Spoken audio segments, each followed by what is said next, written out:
Welcome, ladies and gentlemen, to the FSL PUBG Mobile Open Group Stages. I am Toast. I'll be your caster for today's action-packed event. Okay, this event is brought to you by FSL and, of course, supported by Intel and Yahoo. Next to me, I have the beautiful co-caster, SisJenny, to go for the team introductions. SisJenny, take it away. Hello, everybody. I am SisJenny coming from FSL, doing the PUBGM just introduced by Toast. And today we are looking forward for big, huge teams with huge names that is in the house that's playing in our first group, Mhm, which is Group A. Teams like Beltron is in Group B, but in mhm. Group A we have teams like MPX to look forward, Onyx, Clutch Gamers, and Sabrina, and of course Velders the Murder. But do remember that this is the ladies tournament. So guys, Yes. we are going to see how these ladies are going to take down one another because I've seen them personally in PMPL, in PUBG official tournaments that has ladies tournaments, and honestly guys, I think they're more feisty. What do you think those? Yep. So Kings, it's time to move over. The Queens will take over for today. All right. So this Jenny, who are we looking for in this team? Like I know you've mentioned like Clutch Gamers, Onyx, MPX, but do the other teams stand a chance though?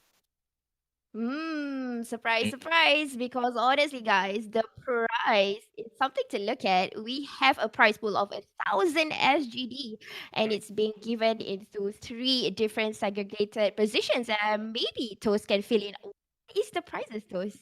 Yep. So the first place will walk home with 500 SGD. Second will be 250. Third goes home with 175. And last but not least, fourth will walk with 75 Singapore dollars. All right. So the game will start very, very soon. So I hope you guys are already tuned in. Have already liked, shared, send it to everyone because we want to see how bad these girls hit coming in to game number one. So we'll be playing three games since Jenny. The maps, how the maps segregate. Okay, so we are going by, of course, the OP map or the overpower or even OP as in like the old school map, which is Erangel. And then we are going to go by Miramar and, of course, the one and only Sanhok. So we're definitely going to see a whole lot of action in Miramar and Erangel, but in Sanhok, it will be too fast for us to even to catch. So the girls will go crazy, especially people who drop in the hot spots. We're going to see how they are going to take down, knowing that this is not only just for one country, this is from a few countries, guys. So it Mhm. is being um, players from Singapore, Malaysia, Indonesia, Thailand, and Philippines. Yep. So let's quickly go through the team list. Team like Clutch Gamers, Athena from Philippines, FGID Armor. The full name for FGID is, for those of you who don't know, it's Fast Gaming Indonesia Esports. So they do have two teams representing in Group A, FGID Armor, FGID Black Swan from Indonesia, Grim Reapers from Thailand, LSG from LSG Glory, sorry, from Indonesia as well, Monochrome Lit from Indonesia, MPX Queen from Malaysia. So this is quite interesting, this Jenny, because their main team, Bingos, they actually won the recent PMPL season Mm-hmm. 3. So definitely we'll be looking out for them as well. Onyx Glory from Indonesia. And I kind of like these team names. Quadro Puppy, Team Chihuahua. All right, from the Philippines. This lady is really very, very creative with the team names. Revenger Blood Rain from Indonesia. Revenger Tia from Thailand. Sabrina, like you mentioned, a very strong team from Philippines. Sir Cloud Candies from Malaysia, also one to look out for. Thunderbolt Fire Rose from Thailand. Velders the Murder, like what you mentioned. They have two teams in Group A. Velders Euphrosyne, I hope I said that right, from Thailand, as well as Velders Lady Streamer, who, from what I understand, is made up of all female streamers. So that'll Mm-hmm. be very interesting. Yes, and of course, we are going to look forward to very popular names, like probably Luna from that's Group B, which is RSG, and then we have like Putri from Sir Cloud Powerpuff Girls again from Group B. So I'm just telling you for Group B because I know Group A is gonna start soon, and you guys are gonna sit here and watch with us. But do stay tuned for Group B because there is still huge action that it will be happening in the second part of the day. But of course, the first part of the day, we are going to look forward for the names that actually we mentioned, and the names have been carried out respectfully when they play for official events, especially the main teams that is out in the pro leagues. Yeah. Mhm. So teams like just to run through the scoring system, right? Teams scoring 8 and below will only score 1 point each. So definitely teams in that range, they definitely would have to compete against other teams that previously lost to them as well.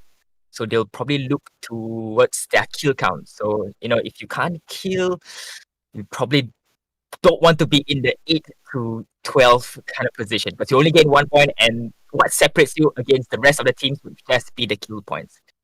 But teams in the upper top bracket, I would say, they do have the luxury to not get a lot of kills because the placement points is quite spaced out far apart. For example, first it will be 15 points, and they're following the PNPL scoring system, right? So second comes in 12, third in 10, fourth in 8 points, and so on and so forth. But the 8 to 12 position, that's the one that we'll definitely want to look out for because there'll be a lot of shufflings, especially with the 1 point placement point given to them only. So yeah, definitely going to be an interesting game, both Group A and Group B as well. So can't wait. I can't wait, man, to Yes, see man. how Let's it have goes. fun. Yes. Good luck, have fun, guys, and all the best to all the teams. Definitely. So what are we Right. looking So for in terms of strategy, though? Sorry. okay. So, all right. So, those of you who are watching, remember to drop down your comments. Who are you supporting? Whether you are supporting a team or a country, remember to drop down in your comments. Probably we get a glimpse of it. We might not get to read every of your comments, but Mhm. definitely during the breaks we will catch up a few and we try to summarize and see which is the popular teams that you actually want to see. Was our prediction right when we mentioned the names of the team earlier? Are these the popular teams that you want to see succeeding into the next round, which is tomorrow? So maybe we can fill in a bit more on how they are going to proceed tomorrow, Toast. Okay, so tomorrow's schedule would be similar to today, but only the top 8, I believe. The top 8 from each group will proceed on to tomorrow, and only the top 4 will go home with prize. So you got to be in the top 8 day after 3 rounds. No pressure, but that means with just 3 maps, right? You cannot afford a lot of mistakes. You can't go in with experimenting. Like, okay, should we go using this path or that path? But it's not the time for experimentation. It's time to put all those practice into one solid game, or even like consistently. They need to be consistent because with Mm-hmm. 3 maps only, if you're not consistent, you're gone just like that, right? So the teams have to be consistent, have to go all out. If they're sitting back a bit, then I'm afraid it might not translate to them going to tomorrow's game. So to my question earlier, this is Jenny. How do you think this team will go in strategy wise? Will they play it safe? Will they Well, play aggro? all right. So, okay. So, interestingly, regional. Okay, regionally, be it in countries, how they will fight is to what I know. Indonesia teams are more aggressive. Means they will go through popular drop zones or drop spots in like Puchiki, Los Leones, and Bootcamp.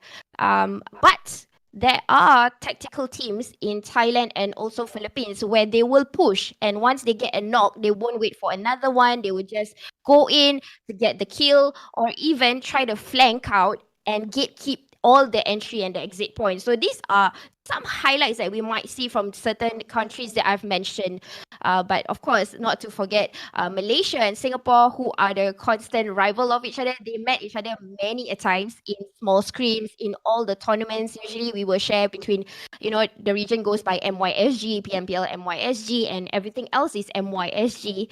Hence, they will meet up again and they will know each other tactics very well. So it's quite interesting to see on how these countries are going to meet up. It's like seeing another PMPL Southeast Asia ladies version. Because as of now, if you know, especially if you're a PUBG fan, yesterday was the start off of PMPL Southeast Asia Finals, which is the professional teams, or I would say it's the boys team or the men's team, but there are a few ladies players in each team. So in accordance to that happening, and we have this one in FSL PUBG Open, definitely the girls will show a standoff just to bring up the name in accordance to what's happening in the official Tencent grounds.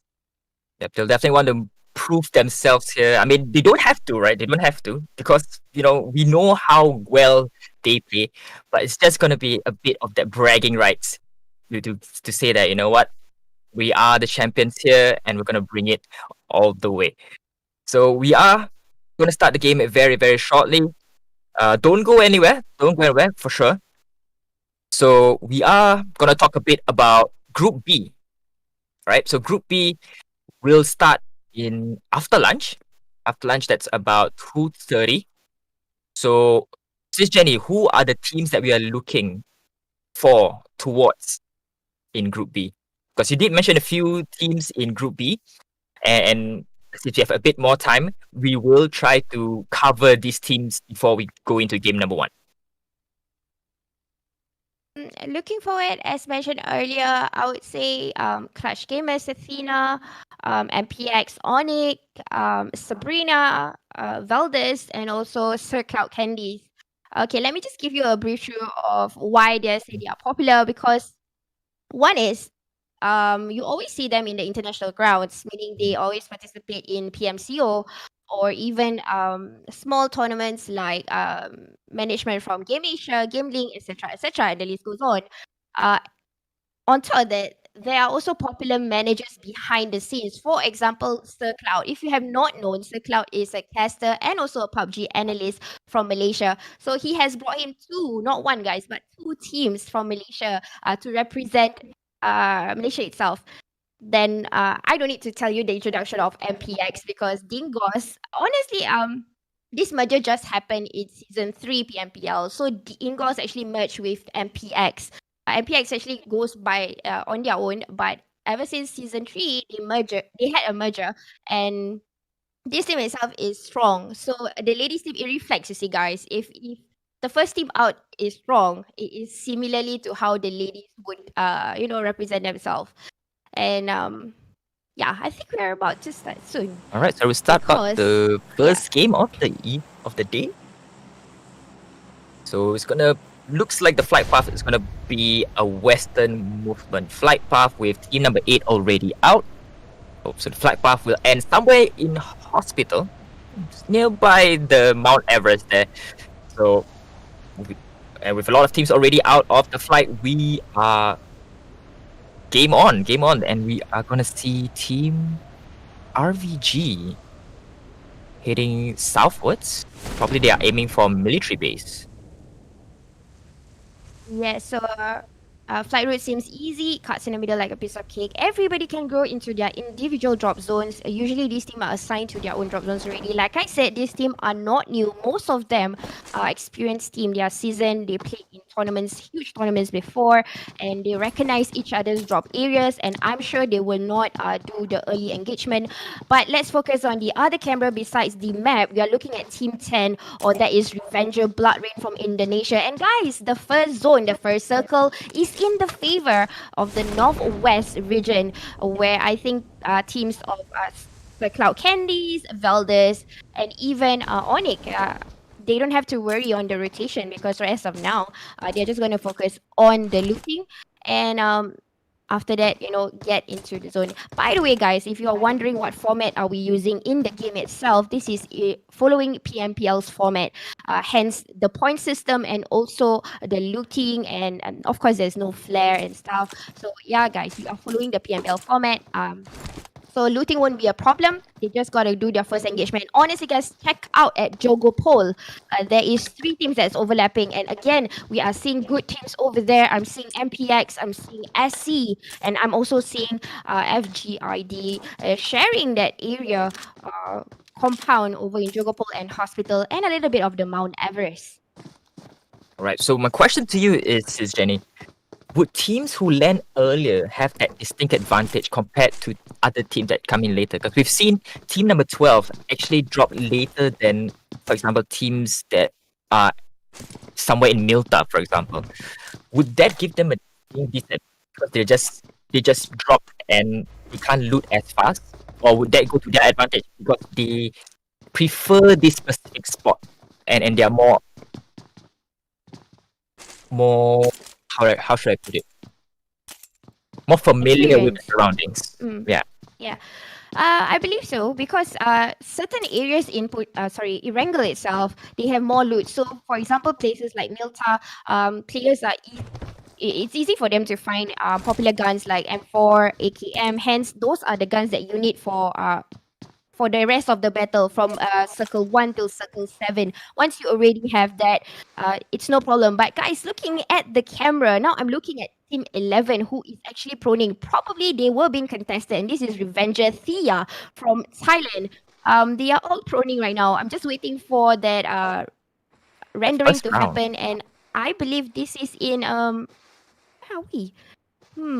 Let's see. I think this is in Hospital, guys. The end of Jogopol, where the apartments are. And like I said, they are overlapping teams over there, over in the map area. You can't see that. There are 3 teams there. Like I said, MPX, SE, and the one that is actually doing the proning is Revenger Thea. What happened to MPX, guys? I think they are AFK. Oh no. I do want to point out that there's one player from Sir Cloud who's actually separated from the rest of the team, right? In Georgia Pole as well, in near Hospital, we do see MME there, or May being very. I'm not sure what the plan is here, but it's being separated by the 2 teams that's guarding Georgia Pole. But we do see her making that rotation away from this cluster of teams. But then again, she might jump into FGID, so we'll have to see what happens when she does. Because the rest of Sir Cloud, they're in Poliana, so it's gonna be interesting. Alright, guys. So do stay with us, even if you see the screen is a little bit rendering. I will tell you on the overall because you know what, we can see it, but probably on your side it's a little bit rendering. But no problem, we will fill you in. That's the reason why we are here. And hence, guys, there is a battle already over in Shelter with team of GR, and that is team 4. Grim Reaper from Thailand already have contacted somebody over in Shelter. We will try to find out who they took down. Because as of now, there's no kills at all from Team 4. It could be maybe from Clash Gamers who just flashed because that's the nearest team that is apparently approximately near them. We will find that out. But guys, they are actually moving. What you are seeing is they are rotating into the first circle because these teams were from the farm area. And we're looking at Tatang with that buggy trying to move, like I said, into the north side of the current circle, and from where they are over on the south side. We'll do a proper rotation and better looting. They're just moving in first just to secure the spot. Another tactical move for any teams to do so, especially when you are not in the first few circles. So Grim Reaper already lost 1 person from an early engagement, so they'll have to fight the remainder of the game with 3. So given the situation, right, how will their strategy change? Will they still go for full-on attack, or will they play a bit more? Because I would think that with 1 man down, they don't have the man advantage to jump in to any engagement. It really depends, Toast, because it's like I said, usually, I have not said this before, but I mentioned that Indonesia and Thailand teams are more strategic, and they can't go aggressive when they want to. So, having to lose a team player could be a motivation for them also to even get the kills more, because some teams, right, when they start to lose a player already, their tactic change means they will go for the kills instead of the placement points, because it's not going to be easy if you have one man or two men down. More easier, especially if you have fraggers in the team, where fraggers, by the way, are like the main killers, the first one in front, like infantry guys. If you are new into PUBG, so if they have main fraggers, they will get the kill first. More kills sometimes will be equivalent to the points of a chicken dinner. So knowing silent teams, they have wonderful and beautiful fraggers. So we might see that as a strategic game, because what we see earlier from Team 4, they were scouting on near Potato Hill, or one of the hilly sites in Erangel. They were looking out for people, not scouting, guys, because the entire team was there. So I believe they are gonna find some teams to kill. I believe that is their point of view thing. We are looking at the point of view of team number 2, FGID Armor. So they are quite close to Velda's lady streamers, but both teams still not trying to go for the engagement. I think they'll prefer positional advantage before they start the firefight.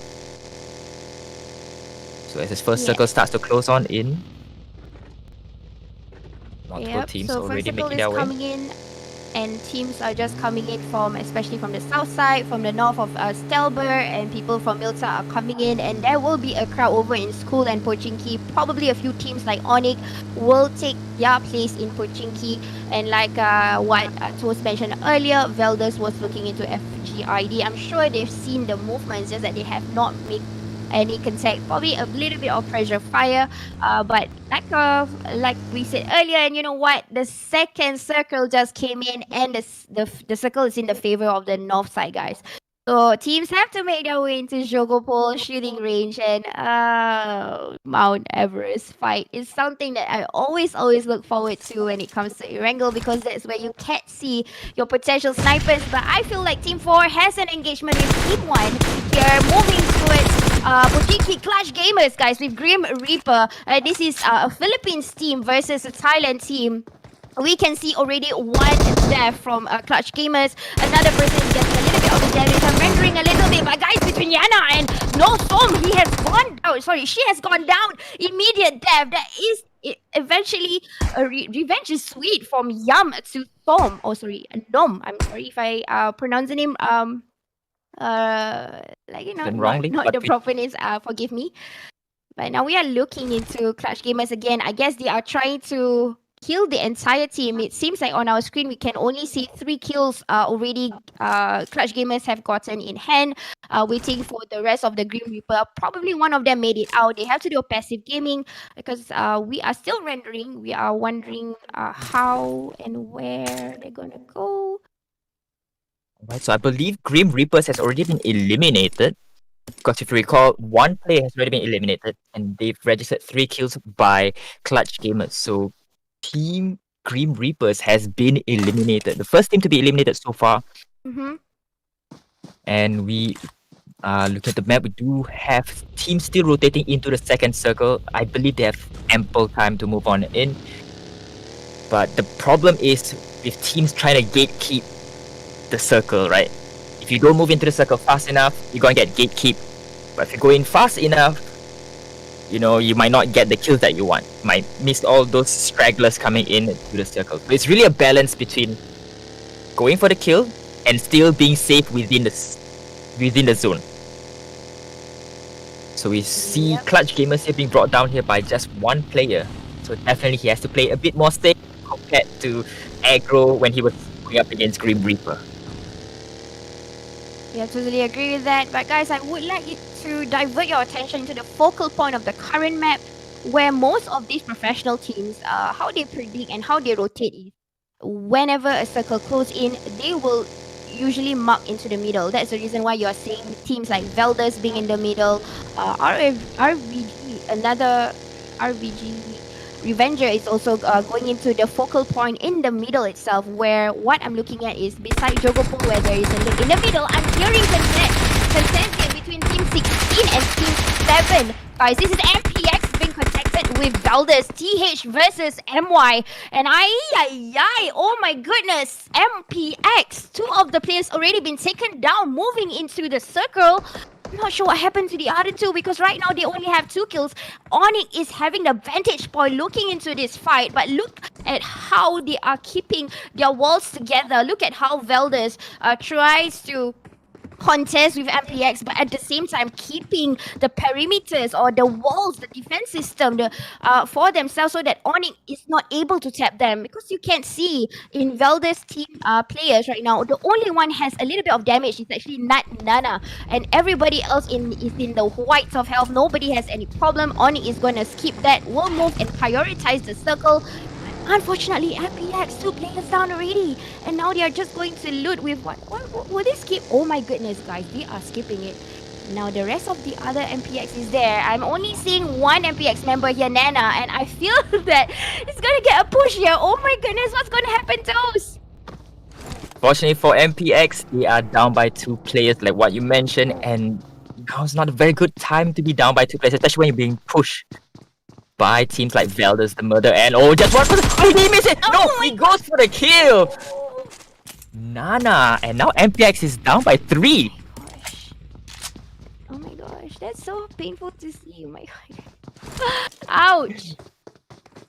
Okay, we are seeing another contact here over in the middle. Like I said, the focal point between Team 14 again. This is Valdez versus Team 12, which is, if I'm not wrong, Miss Sabrina Asteria, with 2 of the members having badly damaged there. Oh my god, just last HP. Probably one of the Sabrina players might not make it. But I think just in time with that revive. You see that's happening and going to do a chase. 2 of the players down, no more. Another one coming in. That is a beautiful clutch there. Just coming in to render assistance. But guys, in the compound itself, we are seeing another 2 of the builders. Ladies coming in to comb Asteria from Sabrina. The rest of them that is in here. 2 of the players currently in the bad damage. But they are rushing and pushing in. And Sky with that beautiful precision of the bullets fired. But no, wipe out immediately for Valdez. One of the members left from our team.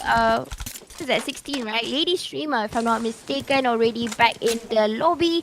Well done for Sabrina, getting already 6 kills, guys. Feisty. So definitely, that was very unfortunate for Lady Streamer. So they were sent back into the lobby. And I mean, you couldn't have gone better for the opposing team, right? They cornered her inside the room, and they had 2 women pushing in to the room as well. So the chances of Lady Streamer actually getting out alive was very slim. But she did get 1 person knocked down.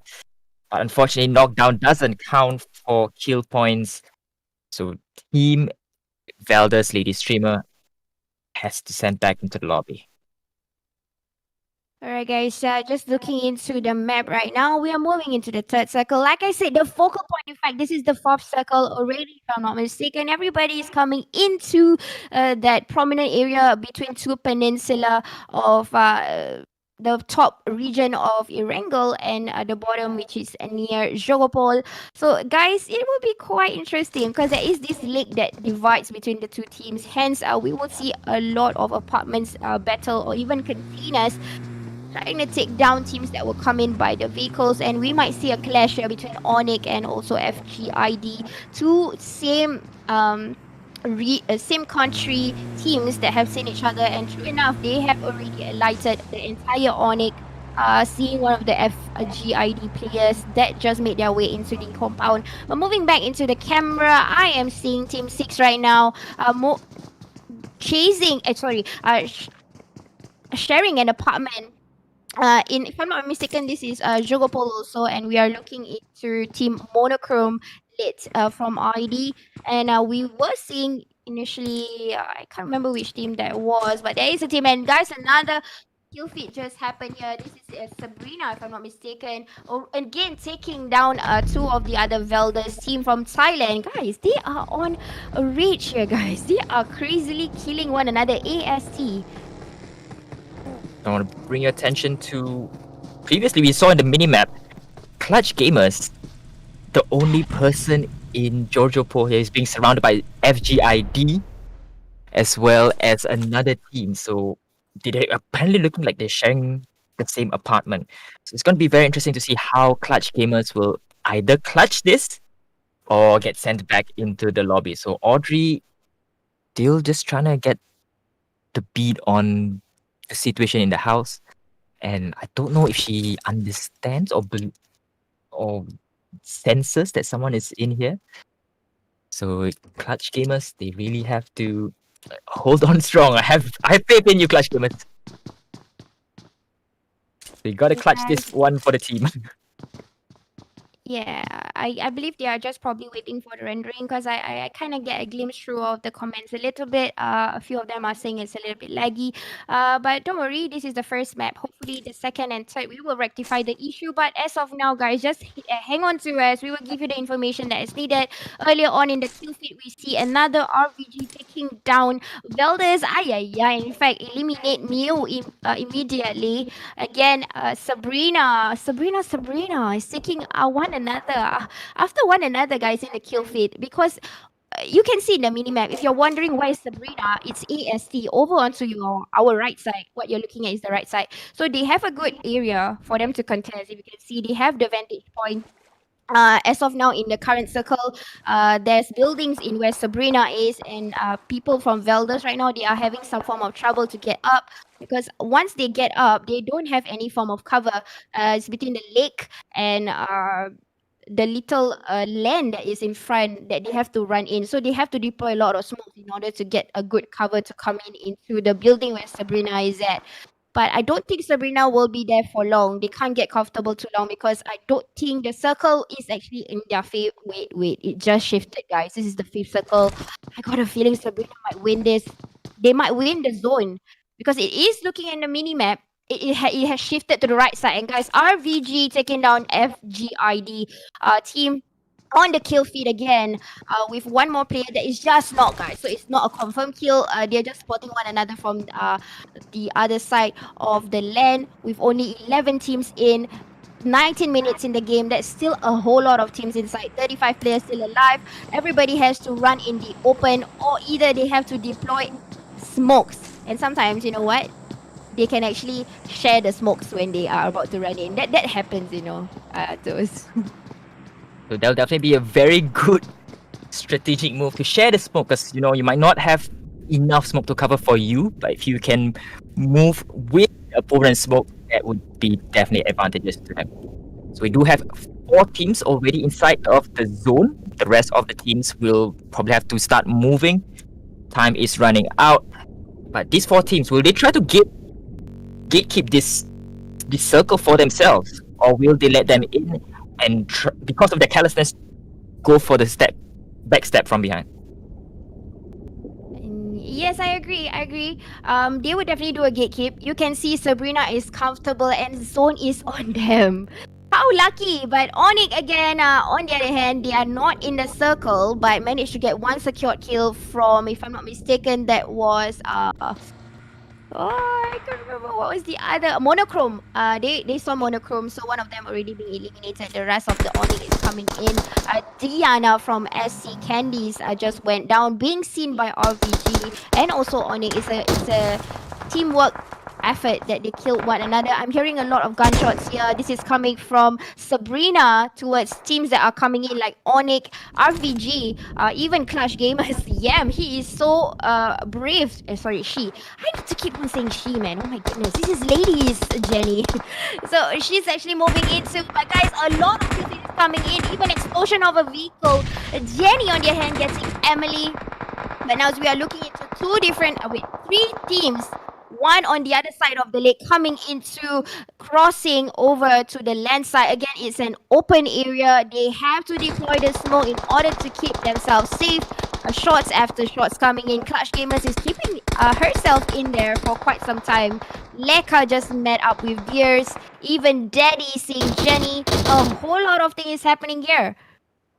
A lot of gunfire happening right now because it is the 5th zone and teams definitely have to start encroach into each other's location, and definitely, teams, they want to stamp their territory all over that area, and teams like Clutch Gamers, they are still in here with just one player. Like what you say, I'm quite surprised she's still there, but because she's playing it very safe, she'll last quite the distance. And we are looking now at FGID just shooting down range just to prevent other teams from making into the circle, but they need to look at the map themselves because they are outside of the zone as well. Guys, as Sabrina, again, killing. I'm wondering how many kills they already have by now. I'm sure it's more than 10, but that is a lovely shot with that. 4 times on the DP. Easy peasy lemon squeezy, just a little bit of damage, immediately terminating them out. Leica, good shots firing over the slope of the drain, the lake. Seeing that in the, taking that down in the confirm kills. Sorry guys for a lot of words stumbling over one another, but now doing a revive for RVG is still alive in Team 10. Revenger Blood Rain from Indonesia. Still with 4 men, ladies alive, still gonna fire one another. Oni is coming in, seeing that there's a shot. This is like a bazaar. Everybody can kill one another. I can see everybody so easily. Marking into the vantage point is Sabrina. Looking out onto anybody, what they have to only just scope in and just spray on, and they will get that kills as and when they want to. Still getting a revive here for Not Bells. Again, Sabrina, 13 kills those. Ay. Sabrina, 13 kills, 4 men still alive, 4 women still alive, 8 teams remaining, 14 players still alive. And I have to agree with this, SisJenny. It's not gonna be a prediction. I guess this is gonna be a spoiler.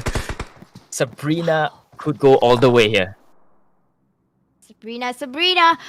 Just a fun fact, while this is happening, Sabrina's first team out for any competition is actually all ladies, guys. I happen to know that they are quite new, but they are damn good, guys. And I'm not joking with you. These ladies, you don't want to mess with them. They are doing a push right now. Look at that. With the vehicles pushing onto Onyx near the lakeside. But one of the players have been knocked out, and that is Manok.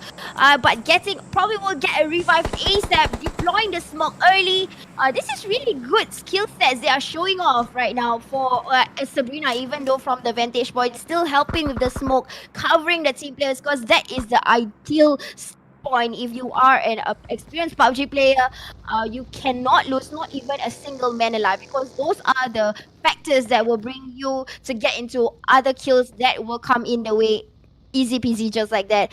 Now 4 teams alive, only 8 players left, I believe. So they just gotta they have to keep on clutching, guys. Onyx kind of concealed themselves pretty well in the smoke. That's the reason why you can't see Sabrina shooting them down. Upa from FIG is in the waters. That's the only thing that Upa can do for now, because like I said, it's an open area. Everybody has to keep themselves concealed, or at least get the better placement points if they can't kill, especially with teams that only have 1 or 2 players left. Now we're still looking in the vantage point ladies, who's getting that hilly top. An advantage to go and shoot whatever they can see here. We're just gonna see how Oni is gonna come up from that, because honestly, guys, the circle is not on the vantage point. But you know what? Match has ended. Winner chicken dinner goes. And we have to believe that it goes to Sabrina. Not sure if they managed to get the rest of the kills. So most likely it's gonna be the zone. So looking at the scores right here, Sabrina takes that chicken dinner with 20 kills. 20 kills. It's totally eliminating the competition. With 4 women still alive, 4 players still alive, I believe. So very, very dominating performance by Sabrina. FGID takes 2nd place. Veldus, I believe this is Euphrosyne, takes 3rd. Onyx in 4th. Clutch Gamer in 5th. RVG in 6th. And 7th place. FGID in 8th. Team Vanilla in 9th. QP in 10th, Sir Clouds Candies in 11th, Veldus, I think this is Lady Streamer in 12th, MPX in 13th, and last but not least, Team Grim Reaper in 14th position. So very, very interesting game one. Teams that we put up quite forward didn't really made it to the last few circles. But congratulations to Sabrina. 20 kills, SisJenny. 20 kills. They gatekeep that last few circles to a point where probably even half of their kills they managed to secure in that last few circles. Yeah, man. The interesting thing is that they were so confident the moment they get themselves in that area. I realized it was the fourth circle. They stayed true. And while usually what teams would do is when they already get into the perimeters, they will try to play passive because in case, the zone starts to shift in the center, when they were to make their rounds or when they were about to make their rotation, they will not get more of the engagement from other teams. But the interesting thing about Sabrina is that when they already got into the circle, even though they are near the perimeters, they were not afraid to fire on. And because of that, it gives them the advantage of getting more kills. Besides only getting, normal kills will come in after the fifth of the sixth circle, especially if you get the zone. And all you need to do is just to terminate everybody that is coming in, like doing the gatekeep. But uniquely, they already secured the kills in the beginning of round 4, guys. So that was brave and honestly a skill set that was shown is how they have been training for all these international tournaments that they were officially playing as a team. And like I said, Sabrina is made up of mostly ladies, so that is usually the kind of display that they will show us in this kind of tournaments. Yep. So just to another point out, Sabrina, the only team that secured double-digit kills. Right? So double-digit kills and wait, 20 kills. 15 placement points. They'll put them up to about 35 points. It's gonna be hard to bring them down. But now it's their game to maintain. Like I said in the intro, right? You gotta be consistent. You cannot let up. A loss here in the early rounds in game 2 might close the gap or even get someone overtake them in terms of the table. So Sabrina, this is your game to lose. So you gotta be very consistent in game 2 and 3. Because if not, the rest of the teams are gunning for you. Yes, guys. Alright, so we'll go for a quick break. Mhm. Yeah, let's go for a quick break. We'll be right back with the results. Don't go anywhere. We'll be right back.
Hello, everybody, and welcome back from the little break.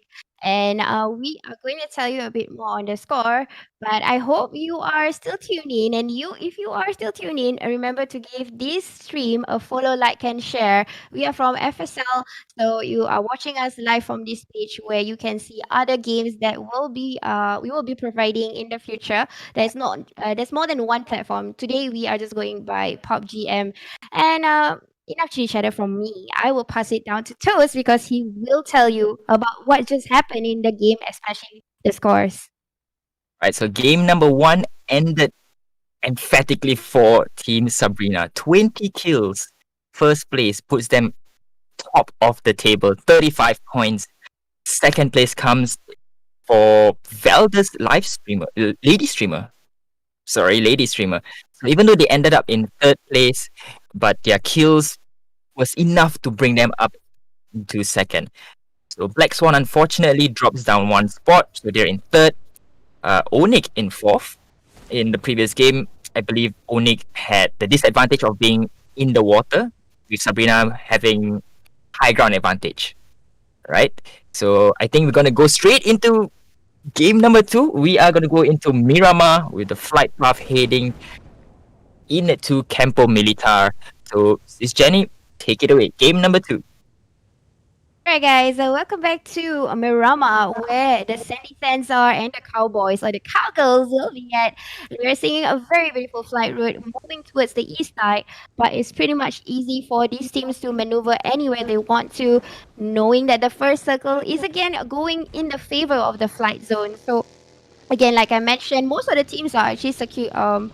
The way they drop in is more towards the east side, so the only rotation that they have to make is the way up or north. Teams like Veldas, Clutch Gamers, FGID, Sabrina, and also LSG, and hoping that this second game there won't be any other lags that we've experienced in the previous round.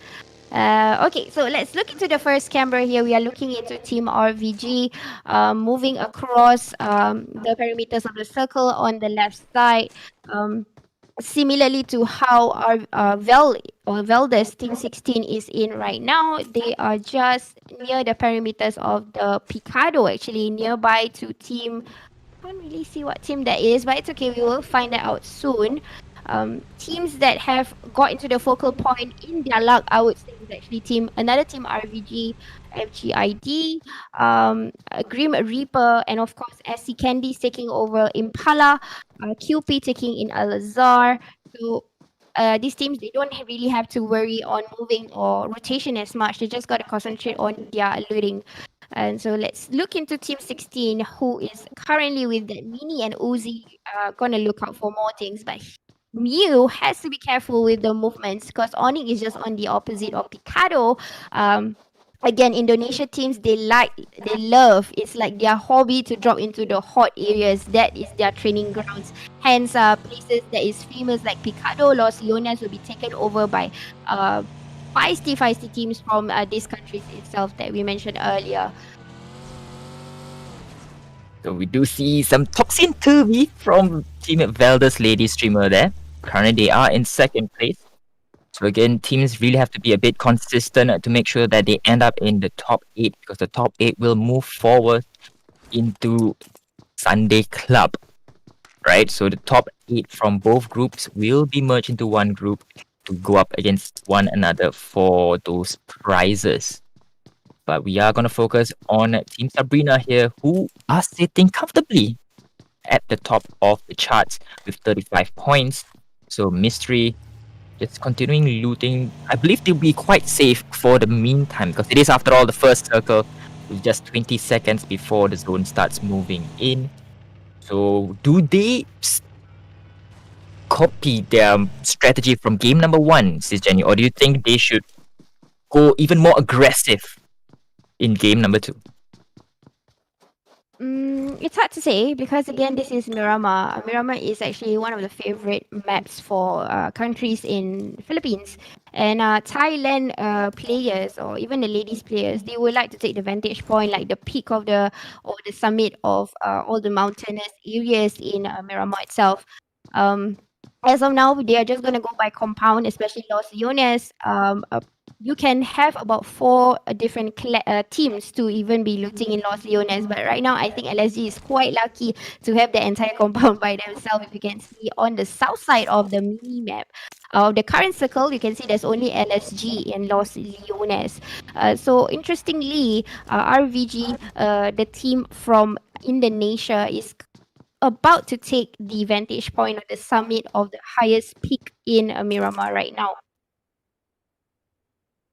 Yes, with that highest peak gives them that high ground advantage looking down on any teams that might jump into their crosshair. So again, this type of games, battle royale games, are definitely very much about intel. You definitely need to get intel, spread it to the rest of your teammates, set up that ambush, get those kills, and that's how you get to the top of the chart. So I believe Sabrina, their intel game in game number 1 was very good, and also provided that they were at the top of a hill overlooking the bridge as well as the river in game number 1, gave them a very, very good advantage. So will we see something similar? There's no river, there's no bridge here, there's only hills as well as cliffs. So will we see Team Sabrina continue their dominance in game number 2? We don't know. It could be a spoiler. It could be a prediction. So Team Sabrina, they really have to turn it up here in game number 2. I'd agree with you, Toast. Nicely said there. But guys, you know what? It can be a game changer. Like I said, the entire participants today, they have potential. So probably first map, Sabrina got lucky. Even though in Philippines right now they are the leading team in the ladies format, so I'm not surprised if they are able to get into the top 8. In fact, with that leading points that was mentioned earlier by Toast.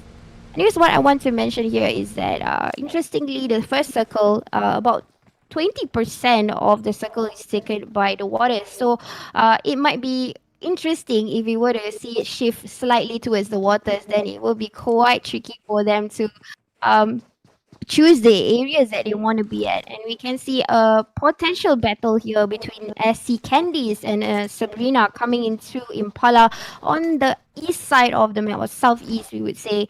In fact, teams are just getting into the focal point in the center near Junkyard, Graveyard, and La Bandida. Everybody will just try to get whatever loots they can, and preferable choice of guns in Miramar itself is actually a DMR or even a bolt sniper like your car, M24, and even a win. So we would see a lot of this tapping in sniping action. That's the reason why a few of the players that the camera was changing, we could see a few of the players were carrying Mini 14, and I feel like there is a bit of tap here between is it actually Onyx, between Onyx and Veldus, or is it MPX? Oh, I'm wrong, guys. It is MPX, between MPX Team 7 and Team 15. So we're looking into the Eurofstein. Is that how you mention it, Toast? I think Euphrosyne. We could be wrong. I mean, yeah. Either way, I hope we did not butcher the team's name. I really hope we didn't butcher the team's name. So apparently, Team 15 is getting a little bit of contest between Onyx. Initially, they were focused into MPX, who was initially there, but they did not return the pressure fire. If you can see, they were quiet on their end, probably because they were concentrating on her looting itself. But look at Mute, delivering those shots. Having a little bit of that damage potentially towards one of the male players, which, if I'm not wrong, is Sky and Benjamin. Benjamin's quite low, so Kyle probably just rotating gets to get a better position. And Benjamin's down. Apparently, yes, I got a knock, showing that Trouble, Real will end Benjamin step straight away. Will the grenade land in nicely, or will she be able to get away from that smoke? But the tap is happening. Immediate termination back to the lobby for Benjamin. And now Onyx with only Onyx with 4 members, they will do the pressure, they will push. This is usually what happens in Indonesia teams after the first knock. And guys, look at that immediate attack, immediate assault. Oh my goodness, what's happening here? A little bit on that controversy. They are trying to reply, but sure enough, Kyle is already down. Trying to get back in the battle is Kai. Will try to reply the battle. Another one. That is a very good comeback from Veldus itself. A good call from the IGL who decided, wow, guys, 3 knockouts already. All they gotta do is a wipe out, and Onyx back to the lobby toes. Very, very unfortunate for Onyx, considering that they actually got one player out from Val. So could the aggressiveness work against Team Onyx though in that situation? We'll never know because they'll send it back into the lobby. Well done there from Veldus. You could see there was kind of a communication. Initially, it seemed to be like a communication breakdown when one of them decided to, leave the vehicle. But it was a good call from that IGL to just contest, because you know what? When you are brave and you make the right calls and you know you can hit the right target, that's usually what the reward is, guys. But wow, what outfit! Sexy. Full squad wipeout for Veldus. Team number 15, Veldus, Euphrosyne. So Onyx unfortunately will take that L in game number 2. But we do see a lot of teams already congregating into the second zone. As the zone starts to move in, will we see more gunfights as the team are starting to encroach into each other's territory? And they definitely don't want to be sharing the territory, right? So Team Sabrina, they're still looking for their first frag. But we've seen how they did it in game number 1. They were very inconspicuous up until probably the 4th circle. And from then on, they dominated every single one of them. So airdrop is already in somewhere near Minas. But it does not seem like anyone's gonna head into the airdrop. And LSG kind of looks like they still have a full squad. So they're sitting right in between Grim Reaper as well as Sabrina. So if any of this team decides to push onto their location, it's a death sandwich for them. Yeah, agreed with that. So again, so every team is in a circle right now. Second circle has come in. It's in the favor again of the east side, still with that 20% of water. So I'm quite curious as to where the circle might close in. If it is going to be a little bit of the waters, it will be an interesting Miramar match, because hardly we see the zone actually closing into parts of the waters, but the water is still in the favor, guys. I don't know whether it's in the favor. Should I even say that it's a favor? That could be a death trap actually for some teams who are about to, come into the near the waters. But it will be an advantage for teams like Sabrina and also SC Candies. Oh, you know what? The circle just came in, no water, get into the mainland. That is what the game is trying to tell the ladies. Come into junkyard, come into graveyard. We are about to see a battle in mostly no man's land, and between the peak, the shoulder, the ledge, and even the saddle of these places in Miramar. So we are about to see this tactical battle about to happen, because there's not much of a compound. If you can see in the map, the current circle is all land. So could the graveyard be making space for more bodies? We will never know if you guys don't tune in. So graveyard is also part of the circle. I think just part of the circle.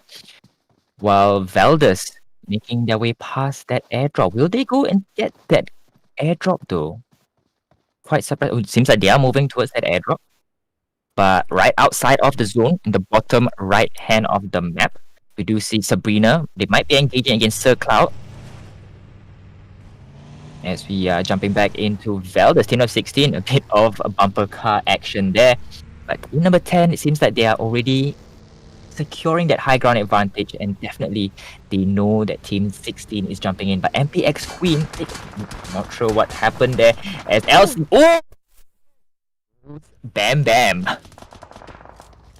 Oh no, they have been seen by the not sure what team that is on top. But that is definitely a good vantage point for them to take advantage, because the only thing they did was just to tap onto the vehicle, exploded immediately. Or it was RVG that looks straight into Velders. But guys, moving into MPX again, the fate of MPX today, it's not in their favor. Definitely losing already Queen in hand, which is one of the main players. Mai is also another fragger that is from MPX. So we are gonna hope for the best for MPX. They were not that lucky in Erangel, but I'm really hoping that they can survive, knowing that Mai is the only one alive. Era is trying to crawl for mercy, being contacted earlier by LSG, being seen when they were moving around. I'm seeing some taps here, and it is going towards Era.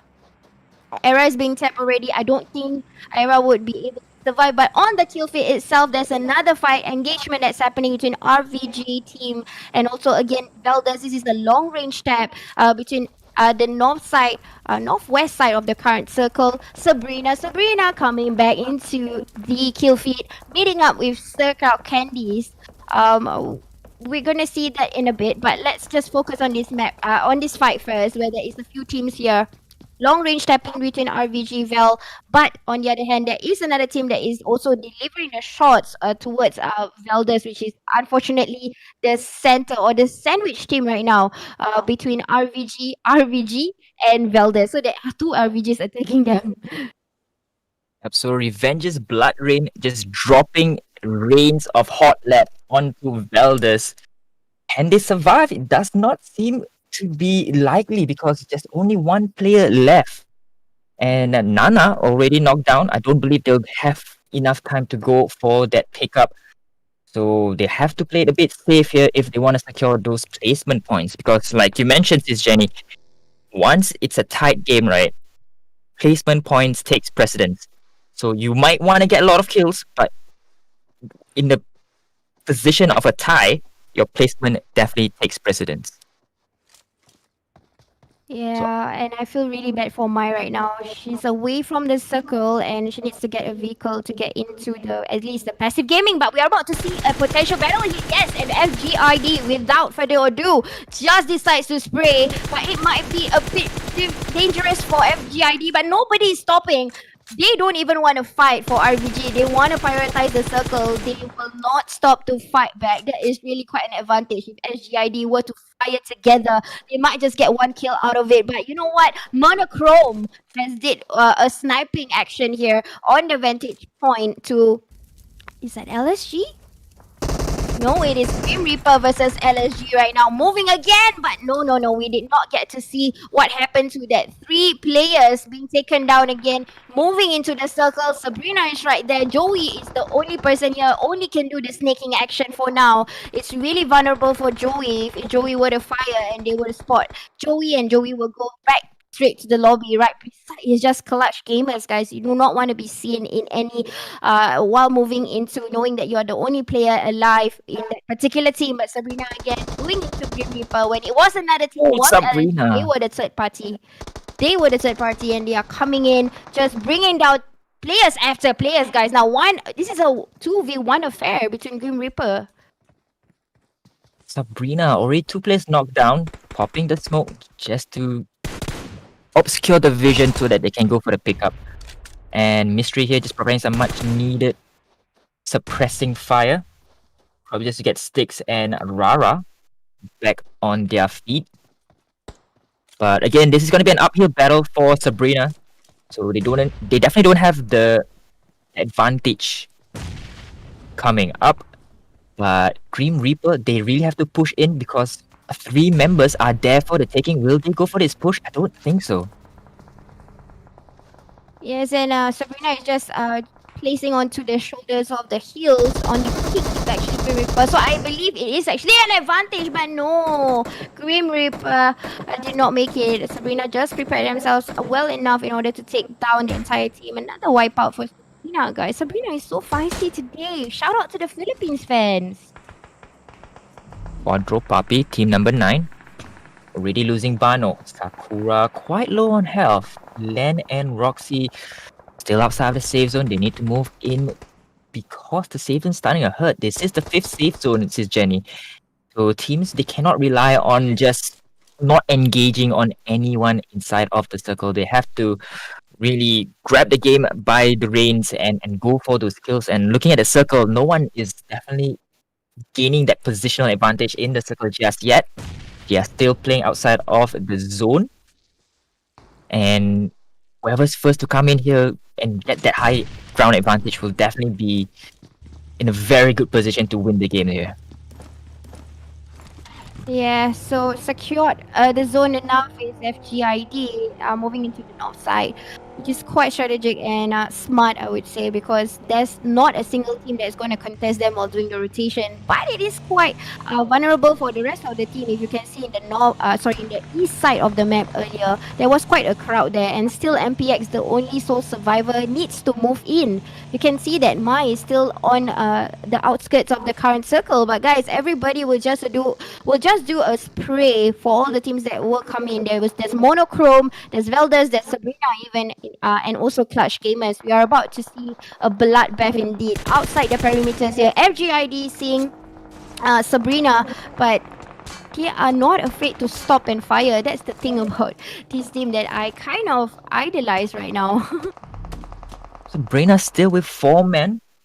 No one sent back into the lobby, but Styx again knocked down, will get picked up here. Oh, sorry, Styx has been eliminated actually.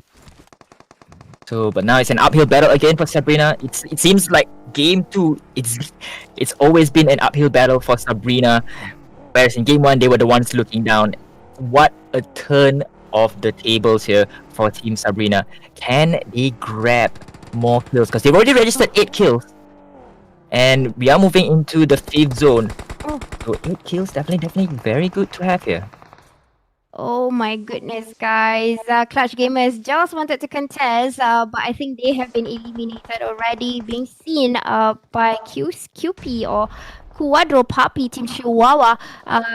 Getting some kills this time around, at least 1 kill for now, but they have been contributing a lot of damage to other players, but just need to secure those kills. Even if so, at least get the placement. 9 teams still. Monochrome is at the pinnacle of the top of the mountain right now. We can see Team 6. They are on the top. They will secure. They will be the gatekeepers. I'm seeing shots coming in from QP. This is a good point actually to take, because they don't have anybody at their backs. It's only on their sides and their front. But no.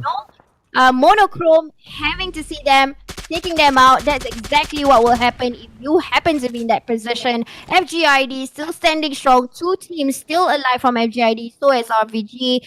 That is currently in the circle. Like I said, everybody that's in the perimeters, they have to move in right now before the painful circle that will happen in the next circle, which is right now actually the 5th circle. If you don't have enough first aids, and guys, look at RVG spotting the entire valve, bring them down, and that player didn't even have a cover at all in front. Just had that small ledge and just doing the crouching and standing action just to get some form of cover. Some players are dying in the play zone. What's happening now, Toast? Just like that, Monochrome's advantage is taken away from them, and now RVG now is in a very good position inside of the zone. They're gatekeeping from every single side of the map here. FGD coming in from the north. They have 2 players on them. Team Monochrome on the right side of the map. They've got people covering that angle as well. You're in a very good position to win this, SisJenny, and I won't be surprised if they get the dub, the chicken dinner in game number 2. But again, they still have 4 other teams to compete against, with 13 players still alive, 5 teams still in it. Val from Sky from Val already been taken out by Sabrina, so it's gonna be a very, very hectic last few minutes here. Yes, guys, 5 teams alive, 12 players in the full squads are probably Team 10, Team FGID if I'm not mistaken. But guys, sprays after sprays, Vel is coming in with a good amount of smoke deployed, but I think they can hear the footsteps by now already. They are very close to one another. Whoa. A Molotov came in, burning Summer down. Summer, you are on hit fire right now. You gotta heal it quickly, because Sabrina might be able to see from that point and might just take them down, because the cover smokes is only for the front, not for the back. But good throwable skills there from RVG. playing over in the current camera that you are seeing. They know there's potential and they're just spraying it openly. Randomly in the smoke, just trying to predict where the players might be. But this is really good between two different teams here. We are seeing one of them is doing the jiggle, moving around, not getting any of the hits from the bullets, and the other one is predicting pretty well on where the player might be. Now, moving on to RVG, looking straight into FGID, we'll try to take them down from the pinnacle of what they are on right now. And it is a big problem for FGID to come on top, actually. When they were to go in, they have to deploy smokes and need to look back because there is a team that is behind them still. Monochrome still alive in the current circle right now. Beautiful job by the IGL. Getting back the kills, but we are seeing the entire Vel is being taken down by RVG. No more Velders. Two teams alive, guys. And Toast, tell me now. It's 4v3, ladies and gentlemen. RVG Blood Rain going up against Monochrome. They are trying to get to the top of that hill, the hill charge. But team number 6 seems like they have control of this hill here. But will team number 10, Avenger Blood Rain, secure their position at the top of this hill? Team number 10, they are still looking for team Monochrome. They still have not found them. But the zone will start to move on in and they'll have to go and engage onto them. Gonna be hard. Monochrome getting shot at. Getting down Ling from RVG. It's 3v3 at this point in time. One player already knocked down from team RVG. SisJenny. How do you think this will turn out? Will it be RVG or will it be Monochrome? My prediction, it will be the vantage point ladies where they get that pinnacle top view. They can't see everything. They still have their troubles in handy. Look at the smokes deployed beautifully. It will be quite difficult for Monochrome to get the shots unless they are superb fragger. Once they do that quick scope, they are it. Oh! But that is a beautiful grenade by Sasa from Monochrome. Beautiful. Pretty lucky in that grenade. But you know what? The revival will happen. If they were to push, they still have the cover for RVG to come in to butch in to bring down the players. Because right now, I feel that the advantage will still be RVG, even though they are coming in closer. But another one being seen in the smoke, guys. Another person being knocked.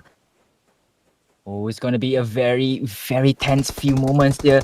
Not Belt gets his health back up. Rayla already down. And it's now 3v2. It seems that, one person's getting Gelata. Already getting a bit of shots there. Goes for the revive. Team RVG, Blood Rain still in this. 2 members still in here for Team RVG. Monochrome gets 1. Oh, it's an open there. They can just shoot. They can just shoot. This player is trying to revive because right now RVG is in trouble. 2 of the players knocked out. It might just be a game changer right now. Monochrome might just get this.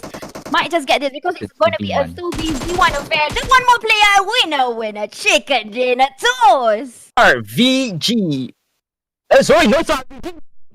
RVG had it. Oh no. They had it there. Unfortunately, Monochrome, the winner chicken dinner. 9 kills coming in top. RVG comes in second. And very unfortunate. I thought that was RVG's game to win. But they comes in second with 6 kills. Velders Euphrosyne, I believe, this is coming in third with 7 kills. Team number 4 is FGID. Sabrina not able to gain back to the top of the mountain in 5th. FGID in 6th. RVG, I believe this is Thea in 7th. MPX in 8th. Quadro Papi Team Chihuahua in 9th. Clutch Gamers in 10th. Velders Lady Streamer in 11th. LSG in 12th. Grim Reaper securing 13th. Sir Cloud in 14th. And last but not least, Onyx in late last.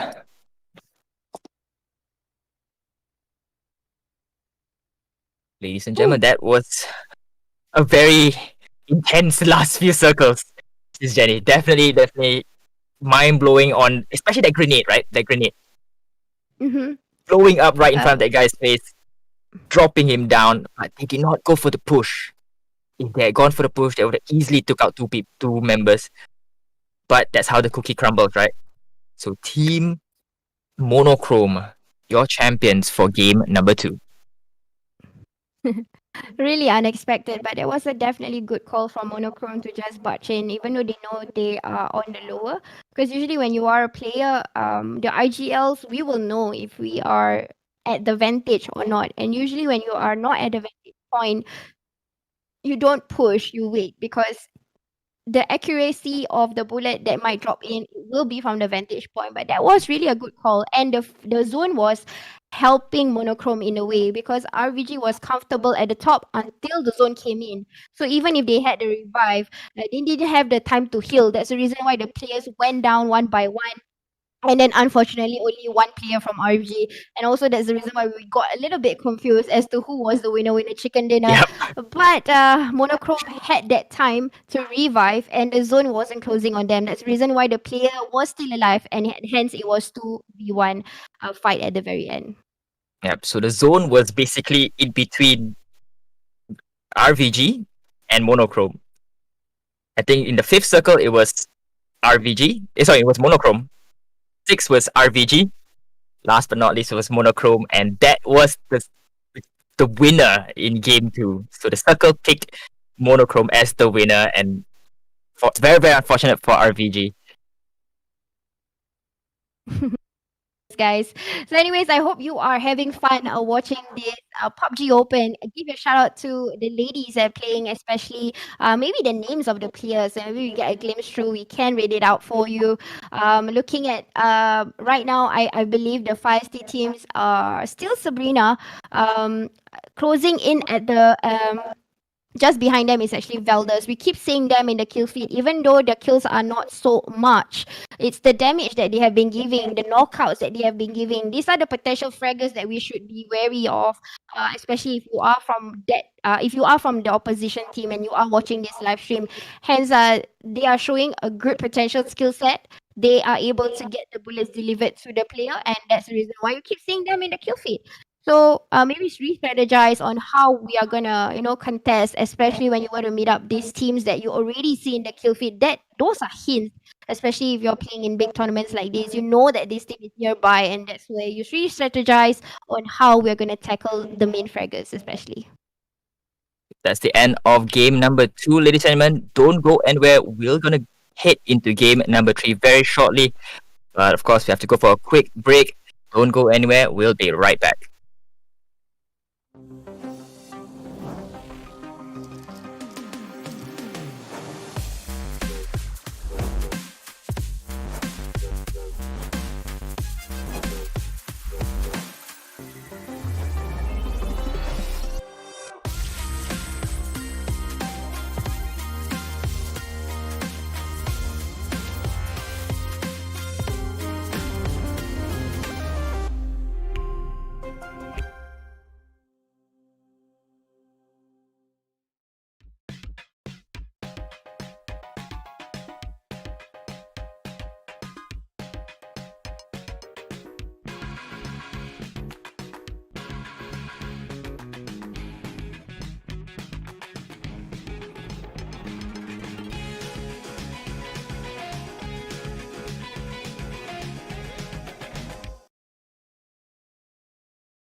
Welcome back, ladies and gentlemen, to FSL PUBG Mobile Open Group Stages. This is just Group A, and we've just got done with game number 2. SisJenny, tell everyone how game 2 went.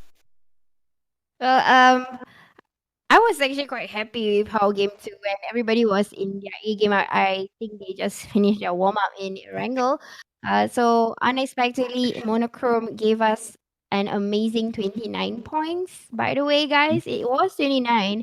Then they got 9 kills, and the chicken dinner with that kind of helped them in the previous round. Previous round they only got 1 point. But interestingly, this one they climb up and they just showed because again they were playing very well with the zone and their game stance were there. How they predicted where they kind of chose the place to be when the zone was starting to close in. Importantly, they were not panicking when the zone was not on them initially. They were not, trying to scavenge their way up on the hillside. They were still using that airdrop to kind of block uh, the contact point from where they were. And at number two, this is just on the previous map, so I'm not doing an overall standoff. This is just on Miramar. So at number two, we have was Revenge of Blood Rain. Initially, we thought they were the winner with the chicken Yeah. dinner. Interestingly, they came from both of them came from Indonesia, so I believe they know each other's battle very well. But you know what? I'll keep that aside. We have already flew into the islands of Sanhok, 3 different peninsula into one identical land, which is called Sanhok, and the flight route seems amazing. Toes, would you want to fill us in that? Right, so the flight path will move in northeastern upwards, and all the teams have already jumped out. All 15 teams already jumped out. I believe Thunderbolt Fire Rose is not playing in all 3 games. So unfortunately, they will be dead last. And looking at RVG, they are already trying to overtake or control of Cow. So Val, Euphrosyne, looking at Summer here, who was burning in game number 2. The irony is not lost to me. So will they come back here? Because top 8 will be proceeding on to Sunday.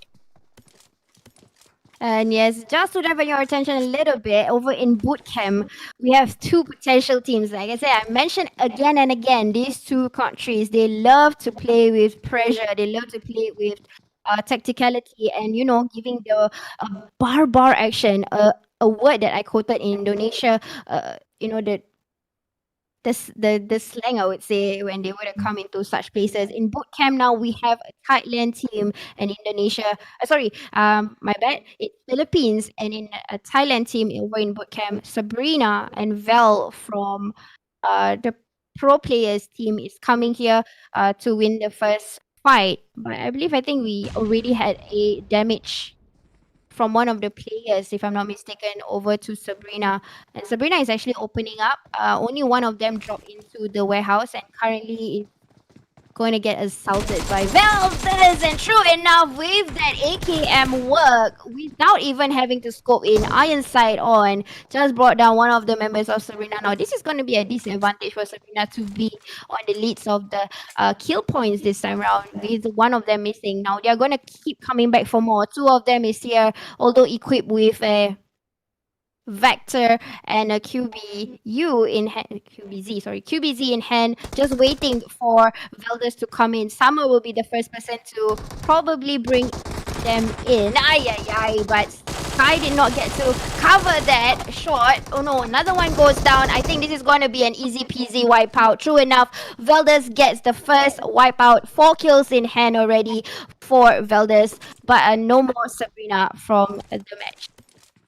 Unfortunately, Sabrina, the first team to leave Sanhok, and at this point of time, they're sitting comfortably at the top spot with 52 points, right?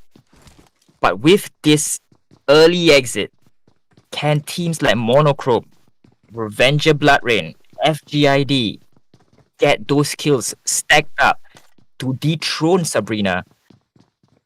It's gonna be an uphill battle. I've said it time and time again, but it's still possible. We've seen in game number 2, Monochrome, from out of nowhere, securing the chicken dinner and propelling themselves up into second place. So if they can do it the same thing over again in Sanhok, they'll definitely have a chance to be sitting in top spot. Because right now, let me quickly give you a rundown on the top 8 teams based on the past 2 results. It's Sabrina, Monochrome, Avenger Blood Rain, FGID Black Swan, both Velders, as well as Onyx. So Onyx, they need to step it up here. Because if not, they'll drop out of the top 8. Right? So MPX, they are still within reach. But again, they need to put the pedal to the metal, need to pull up their socks, and all those idioms, because they need this. They need this win to bring them up into the top 8. Yeah, absolutely agree with that, Toast. Do take note of especially the viewers on the scores that we just mentioned earlier. So we're gonna see on how they're gonna climb that up here, like what Toast mentioned earlier. But anyways, I do want to give you a run through of the teams that is currently outside of the circle, which is LSG, SC, and also Clutch Gamers. They got to make their way inside since they are on the south of that. But good thing for them is they can loot all they want of all these places that is not going to be contested at all.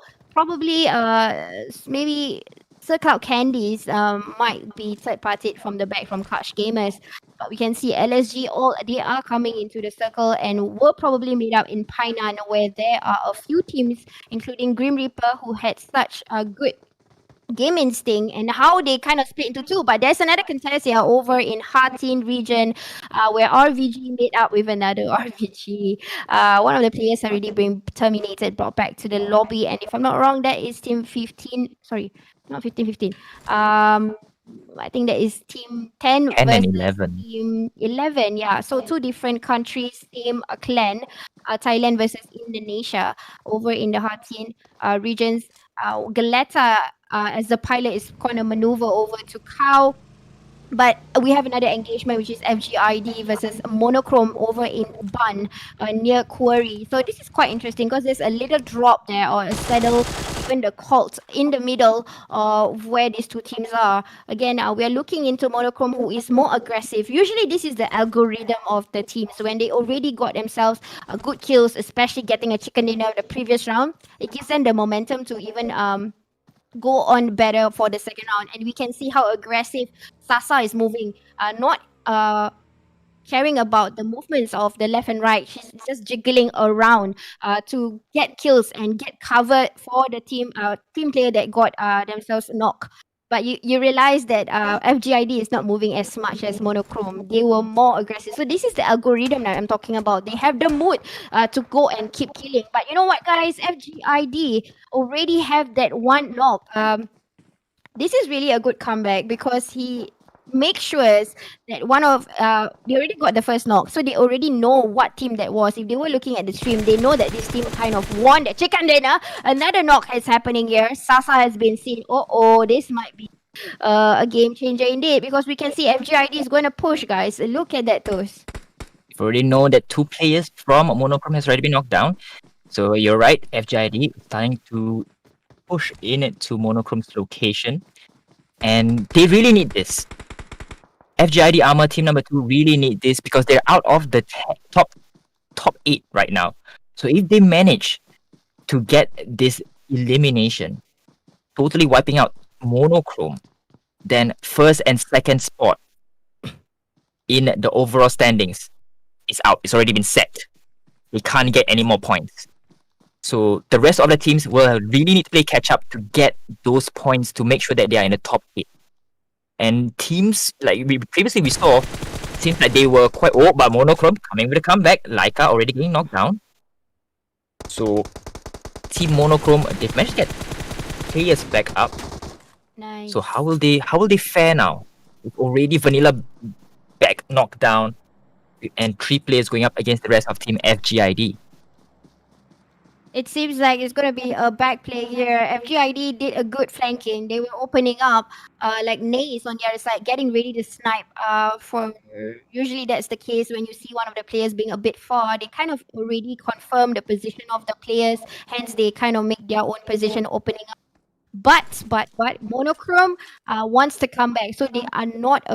Means they were not affected with what they were doing. So they are coming back, even though with one player down initially, with Vanilla, and had the time to revive. Now the problem and the pressure back to FGID, they were pushing well, but Monochrome are on the lead right now. Look at Vanilla just hopping away. Look, trying to find that player, and Audrey can't do anything because the moment she picks, and she would be done, guys. She would be done, and now the position is confirmed. They know the player. Don't worry about Vanilla. They will come. There you go. Hima is coming towards Audrey. Just giving that some ample time to move in with the Thompson in, and it's a beautiful, beautiful gun with a jump shot. Yay, but not happening nicely. Good comeback there from the player. Now they have to make a quick revival in order to not let third parties to come in, because I'm sure there was other teams around the area. They can hear the gunshots, and this is the smallest map in PUBGM. They will come. They will come once they hear the gunshots, guys. And this is talking about LSG. They are able to hear this. I think they are going into that direction. Monochromes need to get back up. Ney, probably you got to do a passive gaming. That's the reason why we are seeing Ney moving on the north side, not going to engage. We'll try to do a passive gaming after losing 3 members in hand. FGID only has one player remaining, the sole survivor, a very, very lonely island for FGID. And he has to play quite passive, get those positional points, because right now he can go for those kills. But at what cost? He does not have any player to go for the trade-off, does not have the man advantage coming into any conflicts. So he needs to play it safe. He needs to make sure that he gets into probably the last few zones before he has to go for the forced engagement. Right? For Circloud as well, they still have 4 players. They're still looking for that first frag. And there's still teams quite far away from them, but not for MPX. Clutch Gamers right in front of them. Quinn has all 4 members of MPX right in front of her. Will they go for this engage? MPX Quinn gets the knock onto Zorio. So now Team Clutch Gamers down by 1 player. MPX can go for the man. Oh, that was... Oh no. That was a mistimed throw there. Queen burning. But that's alright. The rest of the team has converged onto her location. Both teams trying to find the way. Into Clutch Gamers. They are doing a very good deployment, throwing all the smokes everywhere. MPX, this is the time we are going to see them come back. I've seen them being aggressive, guys. This is the time where the ladies is going to show their true blue skills. This is a team from Malaysia, by the way. And Dingos MPX won the PMPL Season 3. And this is the team that we are talking about. And now another person got down from Clutch Gamers. 2 guys, 2. Now it's going to be an easy battle. There you go. We are seeing the action. They will do a wipe down for Clutch Gamers. But Era's being spotted. Nana in time. Well done. A wipeout indeed. Back to the lobby for Clutch Gamers. What a showcase from MPX. MPX definitely turning up the heat, because a chicken dinner for them here would turn the whole chart around, the whole table around. It would definitely put them within the top 8. So MPX, they want to get that win to represent Malaysia in that final 16. So Grim Reaper on the other hand, 1 kill to their tally. They're in no man's land at this point of time. They're split up 2 on 2. No players within their vicinity. But SC slowly moving in towards Grim Reaper.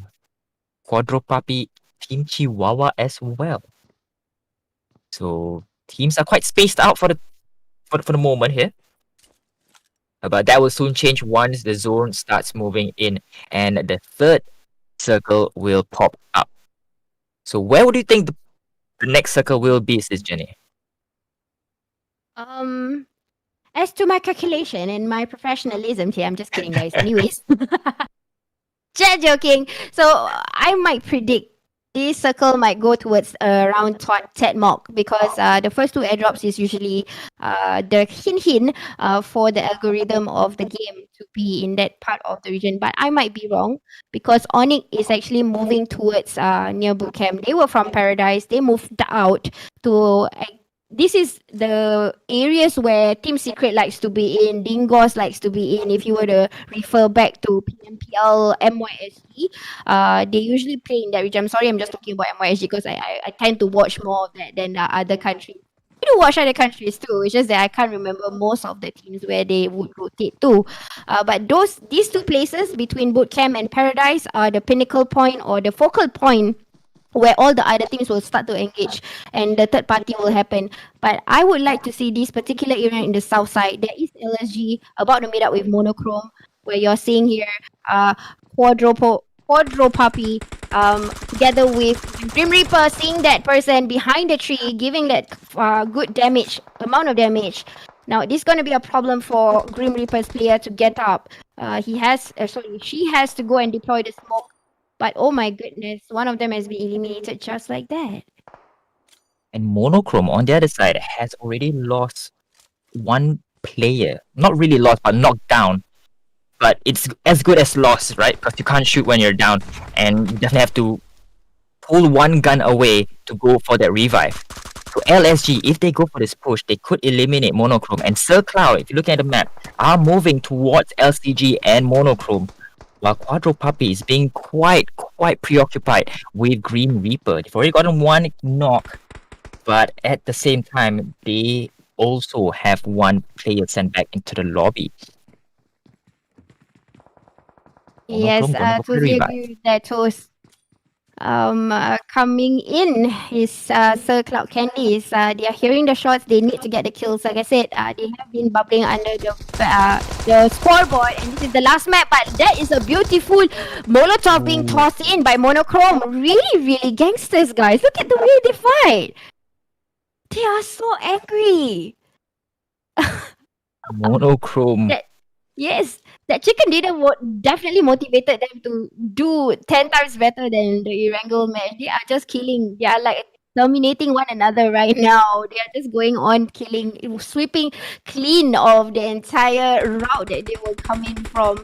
And now SC Candy hearing the shots, getting the vantage point. A very good heel lock here for them to get those crosshairs straight onto. You look at how they are forming up. You can see in the mini map, all of them are taking their own positions. They know there's a team there. They are locking their positions in, and we are about to see a stalking action and how SC Candies will fight back. I'm not sure exactly where they are going right now. Probably getting mixed instructions from the IGL. It seems like the players are making decisions also. But now moving on into Grim Reaper versus Quadro Puppy. This is like coming into the circle again. Gatekeepers are Grim Reaper. Diana taking one person from Monochrome on the other hand. That's how they open up and getting one. But Grim Reaper has gotten two of the players from Quadro Puppy down. Again, gatekeeping is working out for Grim Reaper, even though Satang is currently down. The life is pretty low, but it's not going to stop them from being the gatekeepers. It's going to be a big problem for Team 9 or Quadro Puppy to come into. Grim Reaper of already 3 kills. If they keep this properly, they can register 2 more kills by taking out the whole of Quadro Puppy Team Chihuahua. And so Satan just getting his energy drink in, making sure that he has a bit more stamina to run in. And they've already started the gunfight with Quadro Puppy. Could Quadro Puppy be eliminated here? 2 players out. And they have been sent back into the lobby. So 5 kills for Team Grim Reaper. Could they go for another though? And the good thing about Monochrome getting all these kills, right? The rest of the teams, they don't have to continuously fight for those points, because teams that have already been eliminated by Monochrome, they could be in the top 8. So all they have to do is just go for those top placement points, and maybe some kills won't hurt, definitely, but you don't want to jeopardize your spot by going for unnecessary kills, and of course to just leave the rest of your teammates to get some bit of intel, but then jeopardizing yourself by bringing the team down to 3 players. As we see Valdez here, they might engage onto the sister team, Veldus Euphrosyne and Veldus Lady Streamer. So they might go for this engagement, but Ira from MPX already getting knocked down here. As this is quite a small area to fight in. White space does not look to have a lot of buildings to provide some that much needed cover. And we'll see how all these teams will adapt to fighting in the open area. Yes, Veldus is gonna come in from boot camp. You can see they are doing a route in. They make a U-turn, making use of boot camp. At the same time, boot camp has a lot of loot, so as they go in, they can take up some things. But you know what? Vel Summer have seen Team 15 basically seeing Team 16 in the crosshair. But SC Candies, guys, now we are talking about Malaysia teams trying to perform finally. I'm seeing in the kill feed, they managed to get 2 of the monochrome players down. But Chunkin and also Diana got somebody on the other hand. But Grim Reaper being a kill steal, taking down one of the kills straight from Sir Cloud Candy. And they have to keep on gatekeeping because I can see that they are really doing a very good job in not letting any of the players in, leaving one person at the bottom, which is Memel. And Memel is actually one of the powerful ladies, if I'm not mistaken. And now she's in Sir Cloud Candies, apparently. We've got Emily Chunkin and also Diana. So they will try to gatekeep whoever that wants to cross the borders. Grim Reaper is still trying to get the kills as we speak, guys. They have been kill stealing, and now they will battle it out with SC. They did not expect that to happen because SC was actually trying to kill other teams. Only 1 kill that they have accomplished so far. 2 knockout right now. We're gonna see how. Oh my god, 3 knockouts. Oh my goodness. So 1 person left, which is Diana. What's gonna happen to the fate of Diana? This is a teamwork effort, guys. Everybody's spraying one another. That's the problem. And Diana will try to prioritize the teammate, which is Memel. Will try to get the revival on, but on the kill feed, it is crazy.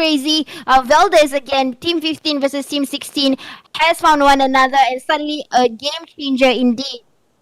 Team 16 with only 1 player left. Team 15 in the standing strong. In fact, they have already eliminated the lady streamers. So no more Team 16 still looking into Sir Cloud Candies, how they're gonna get back up. Already 2 ladies being revived. Chunky needs to be prioritized right now, but you know what? Zone is already on the 5th. They have to make their way by hook or by crook because the next circle is super painful, and it's not cool to play reviving game in Sanhok unless you have tons and tons of first aids. As of now, just prioritize the circle. That's the reason why they're living behind Chunky. The Grim Reaper managed to get all 3 members up. They've already lost 1 player so far, and they really need to get out of dodge here because Zone is fast approaching their position. But to their left is MPX. Not sure what Satang is doing. He's very low. He might actually go down here. So Grim Reaper, Bex is getting a bit more health before they run into the safe zone. They might meet Team Sir Cloud here. But Sir Cloud, very, very good accuracy, knocking down Norm, and Team Grim Reaper has been eliminated with such a small area to play with. We still have 8 teams, 22 players still alive, and none of them inside of the safe zone. So we'll definitely be seeing a lot of the gunfights outside of the safe zone. And Diana getting the knock on Team RVG via 1 player already knock. Mel likely to visit the lobby very soon. Diana will just pick up any scraps found. The only player inside of safe zone is Diana from Sir Cloud Candies. And I don't think she'll be able to keep all these teams rushing into the safe zone here. So she has to keep alive, stay alive until the last few circles. Because they have a chance here. RVG looking for potential targets. They might find in FGID. And they do get the knock onto FGID. FGID sent back into the lobby. SisJenny, do you see Sir Cloud Candies coming up in the top 3 here? There's a lot of teams converging on her location. Possibility, because again the circle is on the favor, but Diana is actually open. Is doing an open fire, so position might be compromised. It really depends if Diana is able to do a good passive gaming. She's able to secure up to top 3 because there are other teams who fight one another. And MPX in the crosshair of Summer, but Queen taking back here, taking that player back down. Getting a very good cover. That is where we see a good call from the members. They are giving good communication, meaning, hey, I'm moving in, cover me, you cover me. And true enough, you get the cover. But Onyx having problems coming in also. Kyle, the only player on the other side, is a win, if I'm not mistaken. Trying to stay alive, have to do another passive gaming. Vel will be able to survive with 2 players, even though only 2 players is alive. It's still able to do passive gaming because as of now, the only team that has a full force 4 lady squad is actually Veldis, if I'm not mistaken, the one in yellow. They have the potential to be, 2 knockdowns by Onyx. RVG. Yep, 2 down by Onyx. And they're sitting in 8th position, SisJenny. If they can win this, they'll further increase their lead in the top 8. So Veldis, they need to get Onyx out. Ay, look at that. Trouble from the back. Diana's being seen. No more Diana. So number 5 for Sir Cloud Candies. Okay, it's a good job. I still think it's a good job because they managed to get kills, they managed to get placement this time around, and that will definitely help them up in the scoreboard.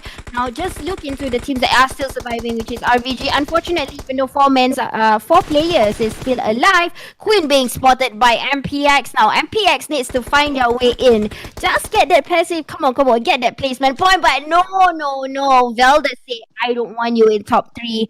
You get out. So no more Malaysian teams now. The battle is looking into Thailand, Indonesia, and another Indonesia. So who will be the winner chicken? Is it going to be a Thailand team or is it going to be an Indonesian team? Thailand. Yeah. Yeah, so we're down to just 3 teams. 7 players still alive. Onyx still. It is Vin. Fire burning around him. The world seems to be burning around him, but she has to keep her nerves of steel steady because there's still 6 players in here. Team number 15, Veldis Euphrosyne, 2 members. But RVG, Team 11, Thea, still with 4 men still alive. And Garmin already down. But easy pick up for Team RVG. Vel has knocked down. One player has been knocked down. Wine.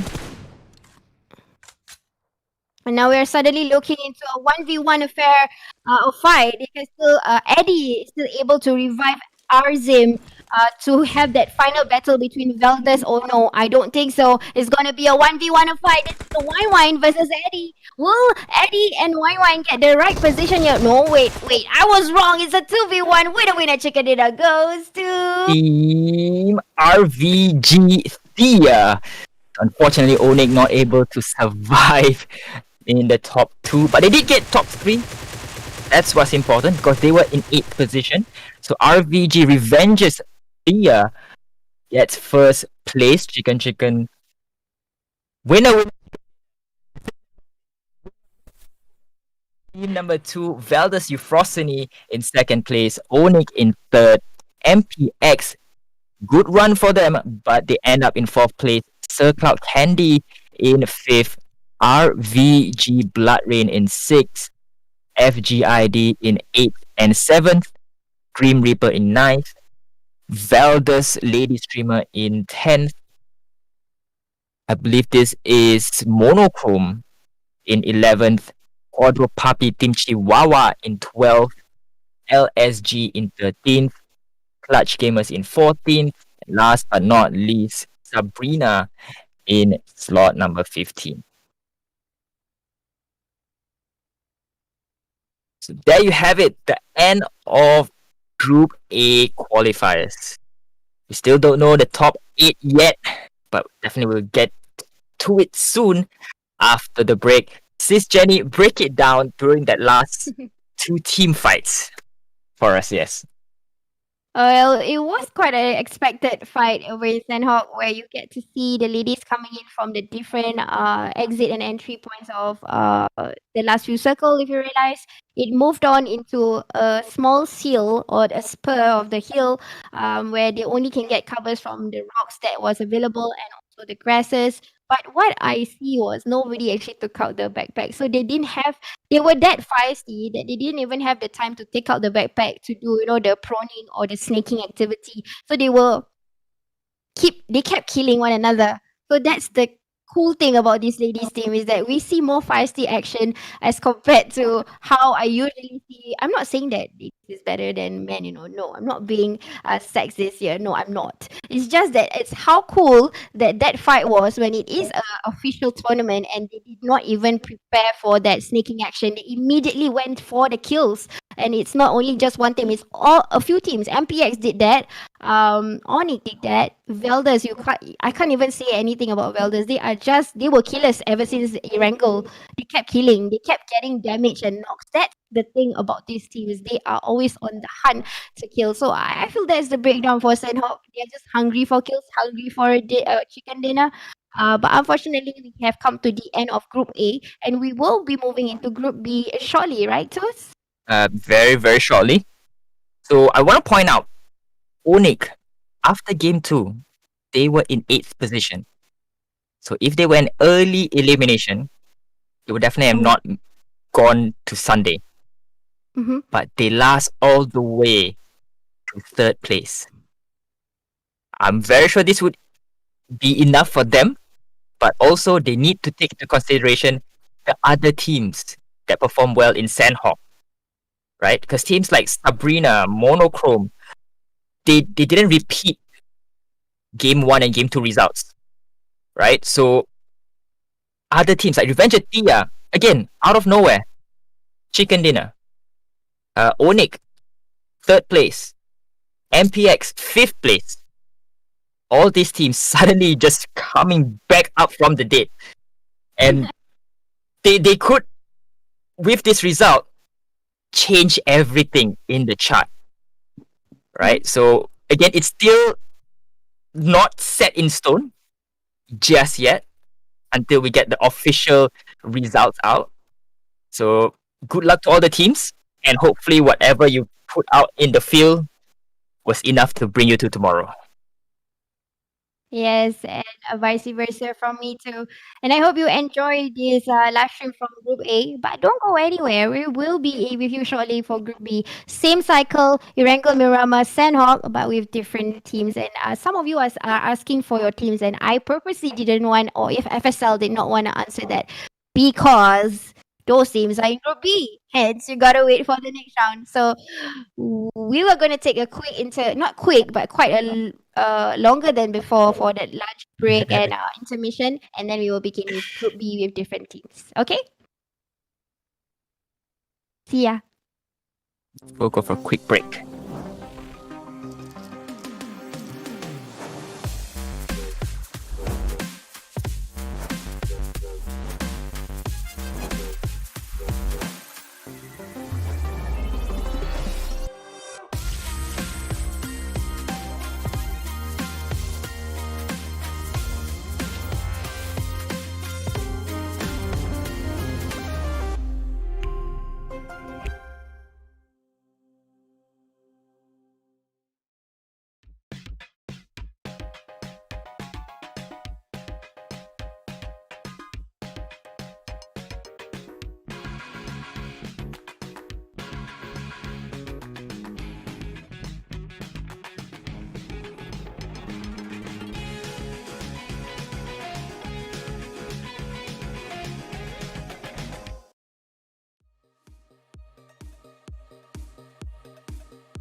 everybody, and welcome back to FSL PUBG Open. I am SisJenny. With me is Tostock. This event is proudly supported by Intel and Yahoo. So we're going to talk to you a little bit on what just happened. But before that, let me just pass it to you to Toast to tell you about the standing right now and who made it to the top 8 for tomorrow's game. All right, everyone. So the ranking is out here already. So Team Sabrina, even though they did not play consistently in game number 2 and 3, it was enough for them in game number 1 to still top the charts at 52 points. Valdez Euphrosyne comes in second with 42. Revenger Thea as well as Monochrome Lit high with 39 points. So instead, they took the placement points as how they are gonna split the tie. So Revenger Thea definitely had much more placement points. So they are in third. Oh wait, they're shared third. Okay, so Revenger Blood Rain in fourth. FGID Black Swan in fifth with 28. Onyx Glory in sixth with 26. So game number 3, definitely their saving grace, pushing them higher in the top 8.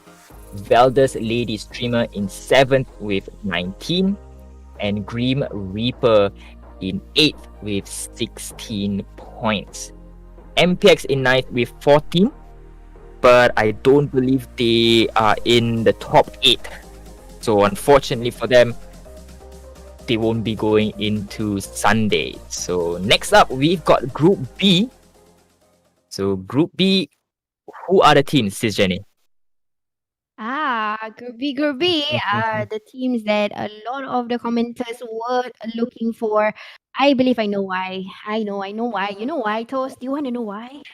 Why, SisJenny? Why? I will tell you why. Because Beltron or BTR ladies is in the house.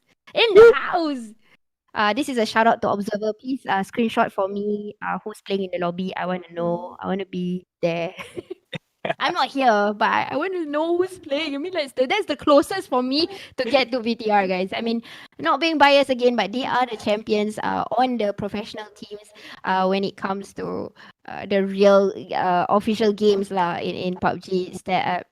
Standings, BTR is always invited and stuff, but vice versa to Beltron, they are so good also. So guys, that's the reason why. But not only that, not being biased, guys. Let me just finish what I want to say quickly before we go into Erangel. There are teams from the only representative from Singapore is Shalalu Senora that is playing also. We have RSG Amber from MY. We've got Cirque Stella and so on and so forth. I think I can leave it to Toast to fill you in on who will be playing in today's currently match, the Group B match. So welcome, ladies and gentlemen, to Erangel, where the flight will start from Georgiopol and end somewhere near Milta Power. So majority of the teams have decided to jump out of the plane very, very early. That teams like Dr. Sir Cloud, Powerpuff Girls, INF, Team U2, Bellatron, and Shalalu as well. So these teams definitely will be looking for their favorite spot to drop in. And that's why I say like there's a gap between the first and the second drop. But they'll definitely be having to contest with other teams dropping into their favorite zone, and that's the action that we'll be bringing to you today, not tonight. So SisJenny, who do you think will come out on top in game number 1? It's hard to say, obviously, because there are good teams, like I said, and I do not want to, be one-sided because we cannot expect on how the underdogs will perform this time around. Although some of them ever shat in the same platform before, but as you can see, some teams have already gone into their respective landing spot, like Infinity, and Derta, who is also being asked on in the chat group. Sorry, in the comment section. And some of the teams here are sharing the same spot over in a school. If you realize there is Shalalu and there is AE and another team that is overlapping, which is actually Baby Kashi. I hope that's how I pronounce it. In school. So this is going to be a first battle indeed. They are in the distance between 20 to 50 meters, very close to one another, and looting is pretty much limited for these teams to even get a full loot before the fight. Even right now, Meow Lady has nowhere to go but being contested by Baby Cashy. Oh no! BTR. Oh, we see a kill feed there over with BTR and WHR. Let us figure out quickly what team that is fighting with BTR. But you know what? It's okay. Shalalu needs to know what to do right now over in school. They have limited stuff. Shalalu Jana are finally getting one knockout there for team 2. So, SisJenny, I understand that Shalalu actually has a mixed team here. They play under the Shalalu flag, but we do have players from Flash Vision and other Singapore clans, right? So, do you think? Oh, that's nice tap here from team number 1. That's Alter Ego. So, as I was saying, do you think individual skills would count towards having this mixed team? Like, would it be better to have like team chemistry compared to sending a team with individual players who are very, very capable with their own skills? Of course. Because a little information again, I'm sure some of you already know, especially if you're from Singapore itself. Selalu, initially the members were playing for Flash Vision, and some of them break out and decide to create Selalu. So it's not new for them to play with one another. They are used to their own chemistry. And this player we are talking about is Jenna. Jenna is from Flash Vision. Bunny was originally from Flash Vision, but as of now, she is in Selalu. So a unique thing about Selalu today, we are seeing a mix, which is only Jenna, and if I'm not wrong, later on maybe Grenette might be playing it or maybe not. Anyways, I wanted to talk to you about Alter Ego Dion. I just received this information. Apparently, Team 1 is actually the ML, the famous ML Alter Ego team playing for PUBG today. Now, this is interesting. Wow. This is very interesting. Like you mentioned ML and PUBG, right? Two different games. Mhm. But how will they fare? How will they fare though, coming into going up against teams that main PUBG Mobile, that their main game is PUBG Mobile, right? So it's gonna be very interesting. So team number 1, Jana knocking down FIFA from Alter Ego. Yes, Quickly and taking down. oh no, Jenna has been eliminated out from Alter Ego Dion, the first person. Vulnerabilities here over in the school area. Unfortunately, they had to have an early engagement. It's only 5 minutes, and because of the looting limitations, they can't fight back. And if you can see, Shalalu is pretty much separated from one another. The anchor points, they can't even cover one another as compared to Alter Ego Dion, who managed to glide onto place and land earlier before even the rest of the teams that was around this area. They are pretty much, I don't know, how are they going to maneuver around? It's going to be a little bit tricky. Like you mentioned, Shalalu, they are all over the place here in terms of their landing points. So to get those pickup will be definitely difficult, and they really have to work their way around the teams that are camping these two teams, right? So we're now looking at X Flag. They do have team number 7 right in front of them, DMS female 13. So it is Molecule just trying to get that shoulder peek to make sure that no one is trying to peek at his location. But again, he is the only one in front, so gathering some much needed intel. And we've covered this in game number 1 for Group A, right? So intel, definitely good team. Oh, Guys, they are crashing in Team 7 versus Team 15, but Molecule, no chance to be alive here. They will definitely try to eliminate that one player, but you can see in the minimap right now, the rest of Team 15 is coming. They are on the wheels, guys. They are on the wheels, going to crash, and in fact, we are going to see a close combat right now. They're coming for the help. They are about to get revived. I think this is going to be a game changer between Team 15 Thailand versus Team 7 that is Indonesia. We're going to see what's going to happen here. Lives are low for the Thailand team. Only Azalea has the full life right now. They just got to try and tap onto that, but I don't know why they can't get in. They don't want to get in. This is quite tactical, guys. We don't really see this kind of gameplay. This is pretty neat, Mentos. It's very smart for Team X Flex, right, to block the entry to that building by crashing the vehicle onto the front door. So this prevents any of the teams from going through the door and have to maneuver through the windows as they get knocked down. 2 players, I believe, X Flex flexing for themselves. Unfortunately, they get eliminated. Team number 7 coming up on top. Azealia calling it clutch there. With 3 members already down, it'll be 4 kills for Team DMS. Man, that was mind over mind, man. That was just a outsmarting your enemy gameplay there. Well done for that comeback. Indonesia's team 7, that is DMS female 13. The Meow Lady obviously will be taken back to the lobby. Again, this is some mistake that probably they did not expect. Teams really literally crash in their landing areas, but I'm sure. Oh, Grenade is playing apparently. Kind of missed that. But apparently, I think Shalalu will come back for after being crashed over in their own looting areas.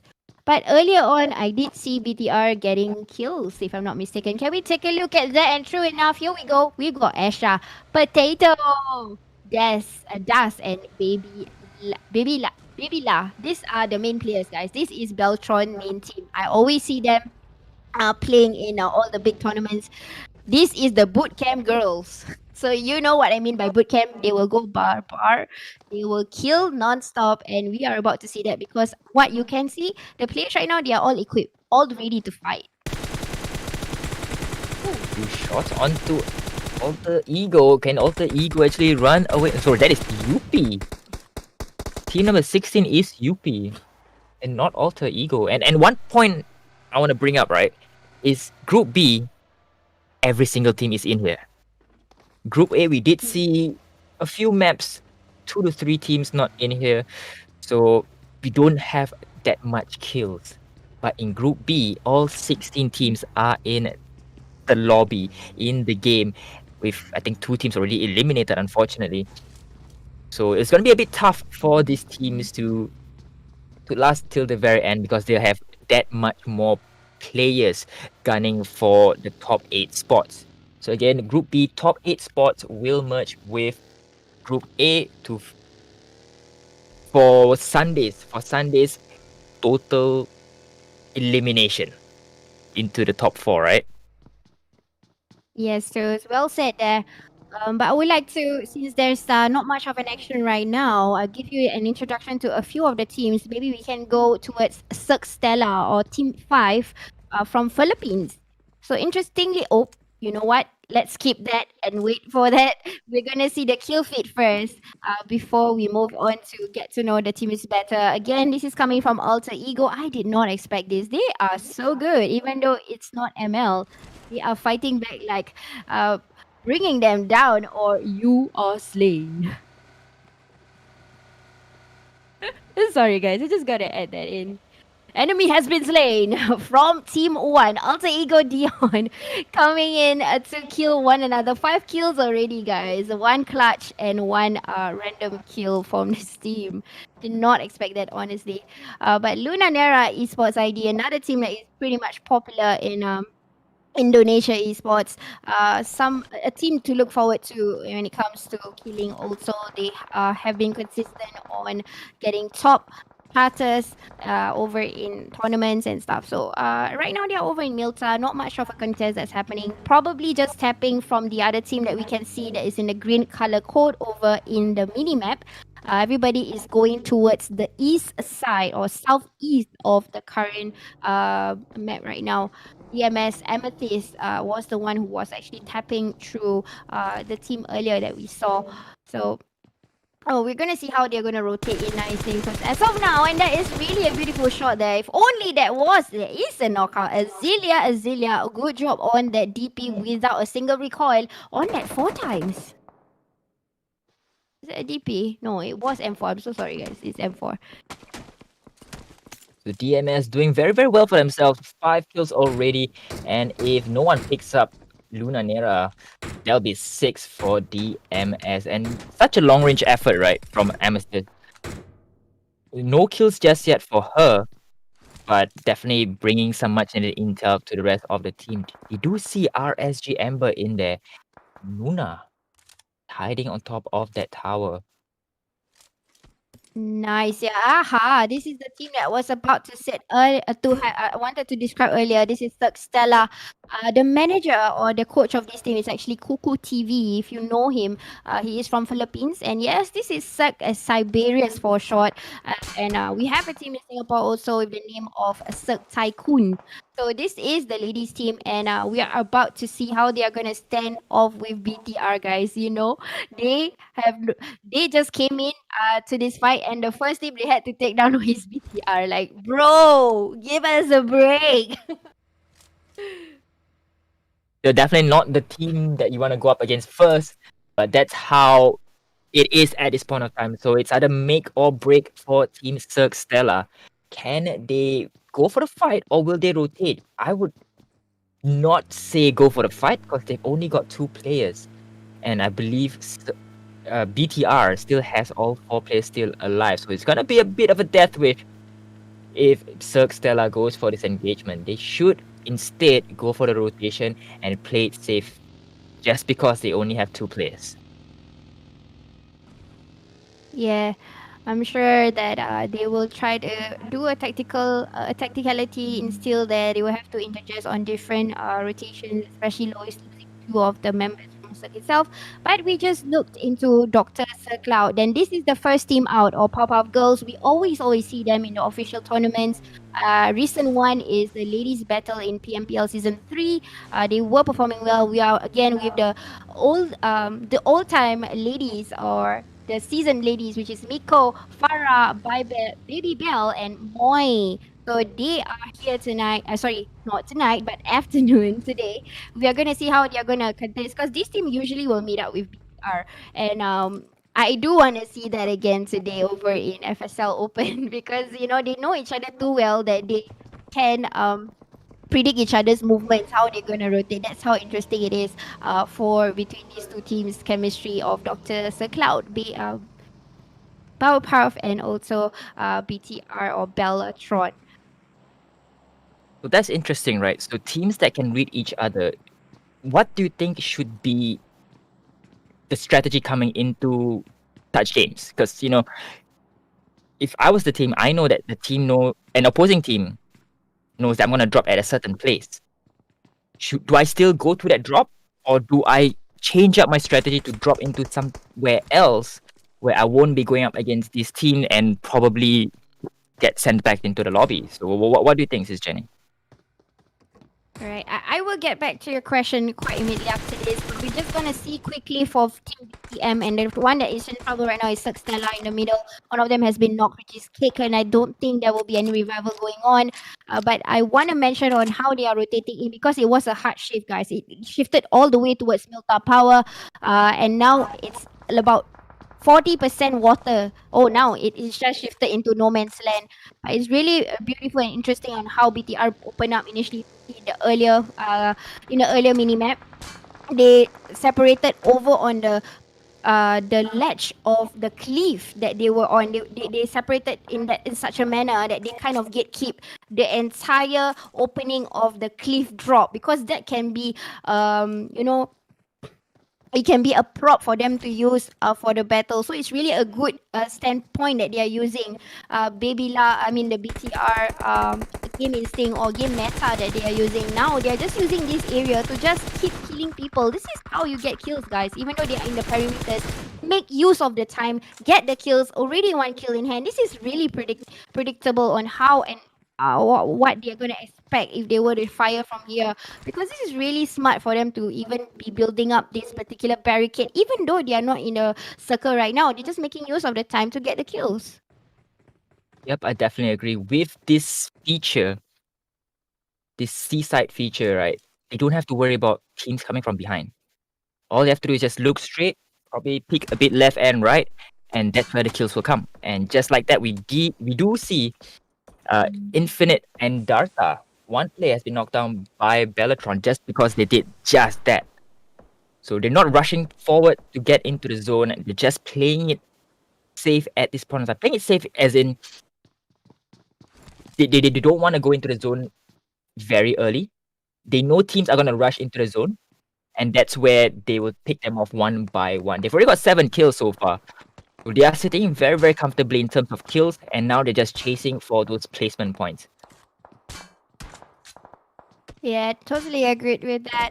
And again, also ego, I did not expect this at all. The choice of gun, guys, it's M16 and DP. Both guns are not easy to master, and knowing that they probably, if this facts was right that these are ML players, then I'm telling you guys, they know their guns already. Probably they are playing PUBG for a hobby or something, because these are not the kind of guns that you will pick out, especially knowing that you are new in this.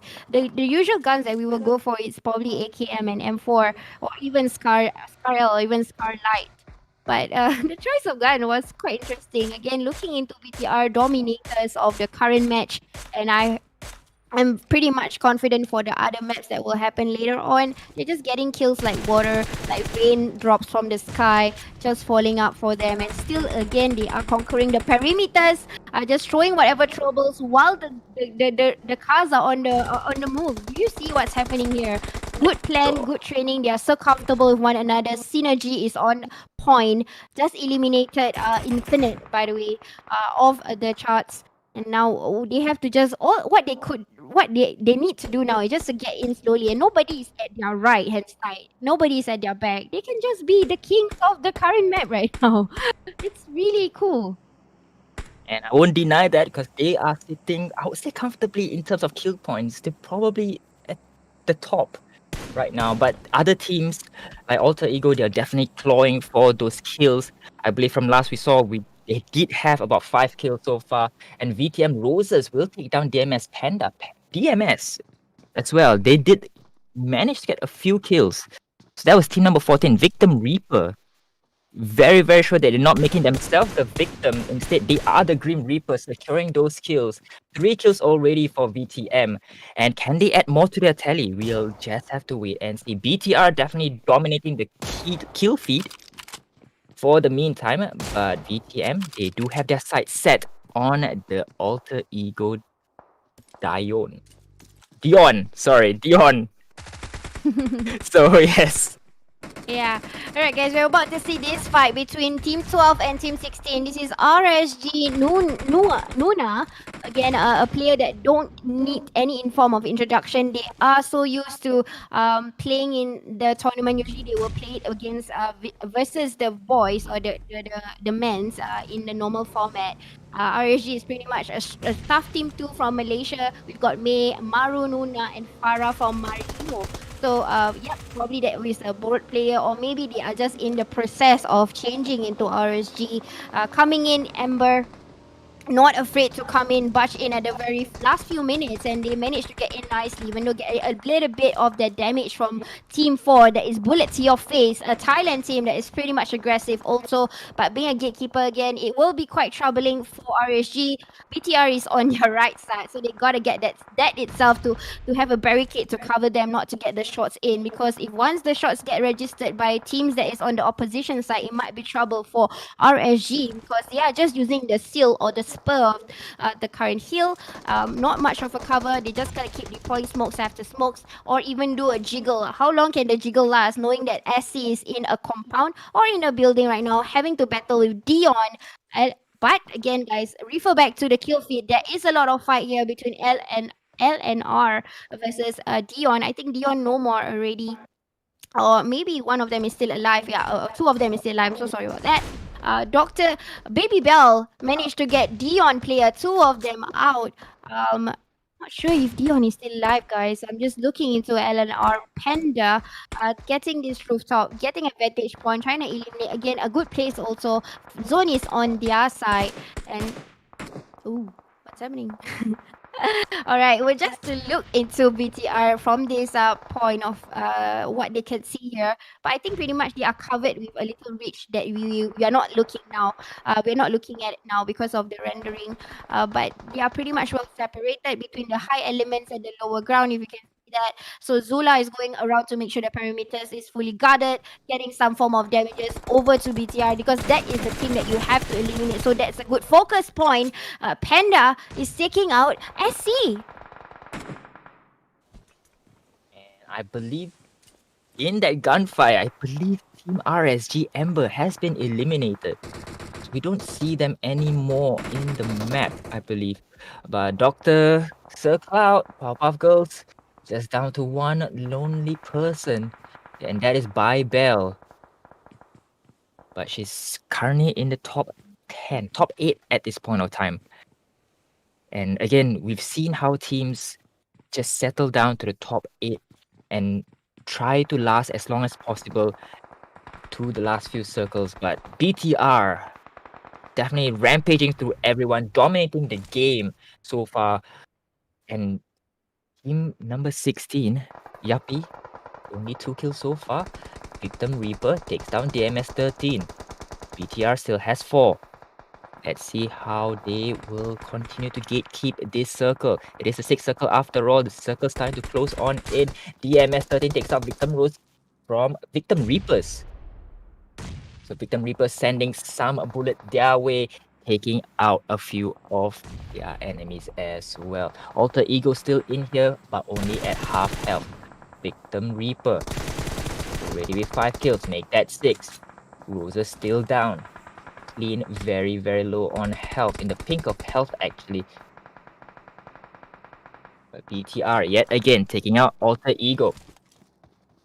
So Cloud unfortunately takes 8th place.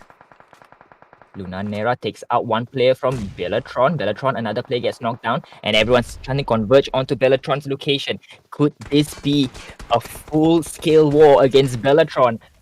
Can they come out on top? 3 players still up. 1 player already knocked down. It is Asha. 20 kills already, SisJenny. 20 kills. Just like that, easy peasy, lemon squeezy for BTR. Again, the top charters. But it's still going to be an even battle here because there's quite a number of teams that get into the current circle. Again, it's a 6th circle.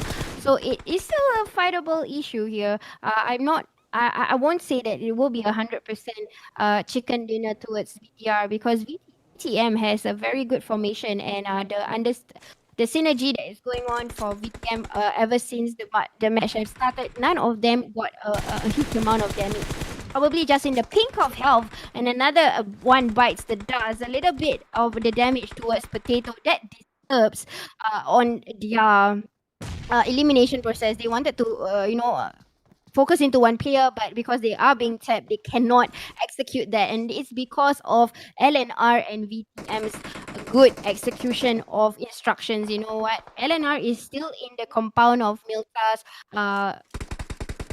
the canisters that is still there, the gas, not canisters, guys, but the gas power that is still there, they are still in that area. They're not moving out because they know the threat is out there. But you know what? They are just taking this advantage to clear off the current potential threat, which is BTR. So as BTM, they are not rushing. They're waiting for BTR to come out. Exactly, this is what's happening. They got 3 teams left, 11 players still alive, and it's 4-4-3. So LNR, Luna Nera, with 3 members, they're definitely off at a very distinct disadvantage, going up against Victim, Reaper, as well as Bellatron. So all 3 teams just making sure that they don't want to lose this right then and there, right? But for Team Bellatron, they've already surpassed Team Sabrina in terms of kill, and they've just added one more to the tally. 22 kills so far for Team Bellatron. Definitely the highest killing game we've seen. And Sienna will get picked up here, but baby La. And they don't want to move here, SisJenny. They really don't want to move. They are hoping Because for I one think team. because I think they know each other pretty much very well because these two are from Indonesia and they know how to kill Bellatron is by giving that mind game on Bellatron because Bellatron, they will not wait, they want to push, but now they are being very particular, they are being conservative on their movements. They are not moving in as and when, they are not budging in, they are waiting for one another to fight because they realize that LNR is also delivering the shots over to BTM. This is a smart gameplay. They know their enemies and opponents very well, how they analyze the issue and what they are doing it in order to overcome. But Eleanor, a little bit of trouble here. Potato seeing Zula probably climbing off the parapet, wanting to get a form of kill or knockout. But no, Bellatron is just too fast. Panda getting VTM on the other side again. They're just trying to salvage whatever kill points they can. And oh my goodness, a wipeout immediately from Beltron. Now the fight is between VTM and Beltron. VTM is from Indonesia again, Victim Reaper. Again, these players knows each other very well, and they are using mind games to win this chicken dinner. It's 4-on-4, ladies and gentlemen. 2 teams remaining, 8 players still alive. Who will get the first advantage? LNR has been eliminated. Bellatron going full on out, going against Victim Reapers. They've seen the flank by clean from a Victim Reaper. Victim Reaper is gonna go in, gets one knockdown. And gets knocked down in return. It is still even Steven, SisJenny. Oh my goodness, guys, this is a 1v3 affair. Who is going to win here? Is it going to be Baby La and team, or is it going to be VTM? But true enough, we know winner chicken dinner though. None other than Bellatron. Bellatron aced with that chicken dinner. And I'm not even going to calculate that score, right? You know how much that is. That is 20 overkills. 20 overkills, eclipsing teams in Group A, right? Victim Reaper comes in second with that 8 kills. And LNR Luna Nera in third with 5. And look at that, Zula securing all 5 kills. Alter Ego in fourth. Bullets to Your Face in fifth. DMS Female 13 in sixth. I believe this is Aura DIVY, Aura DV in 7th. ORSC in 8th, RSG Ember in 9th, DU in 10th, Infinite and Darta in 11th, Team Cirque in 12th, Shalalu in 13th, WHR in 14th, Baby Kashi in 15th, and X Flag in 16th spot.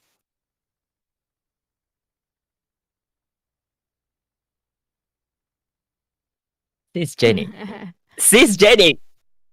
Bellatron. Come on. Yeah, man.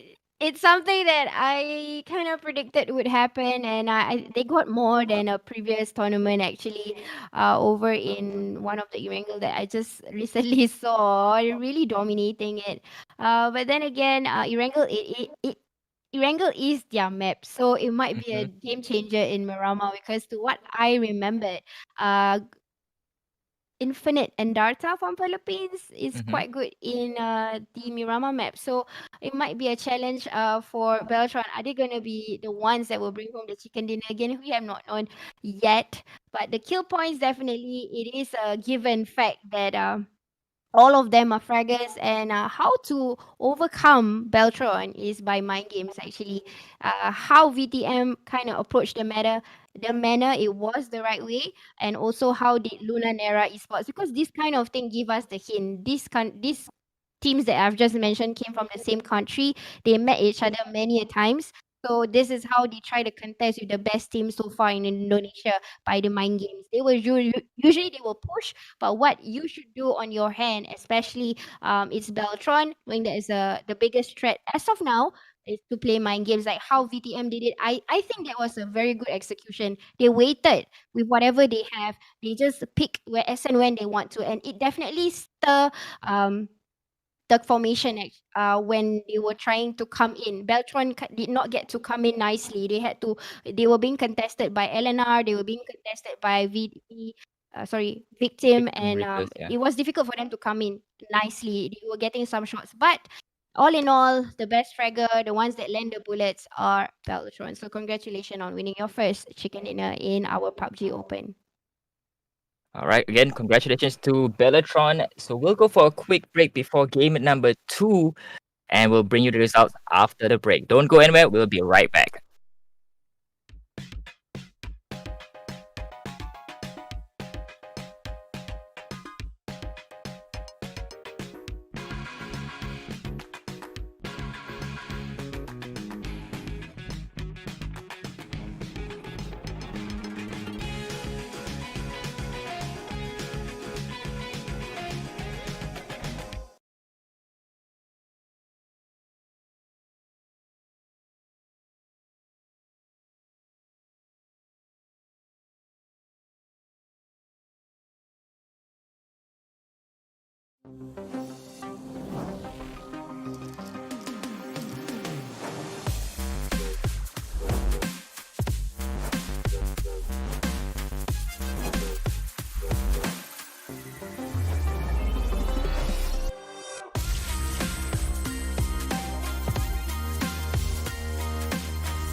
Welcome back, ladies and gentlemen, to FSL PUBG Mobile Open Group Stages with me, Toast, as well as SisJenny.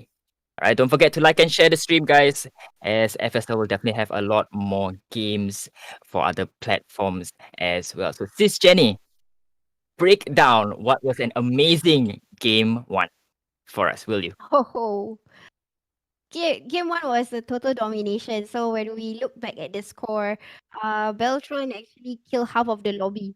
But there you go.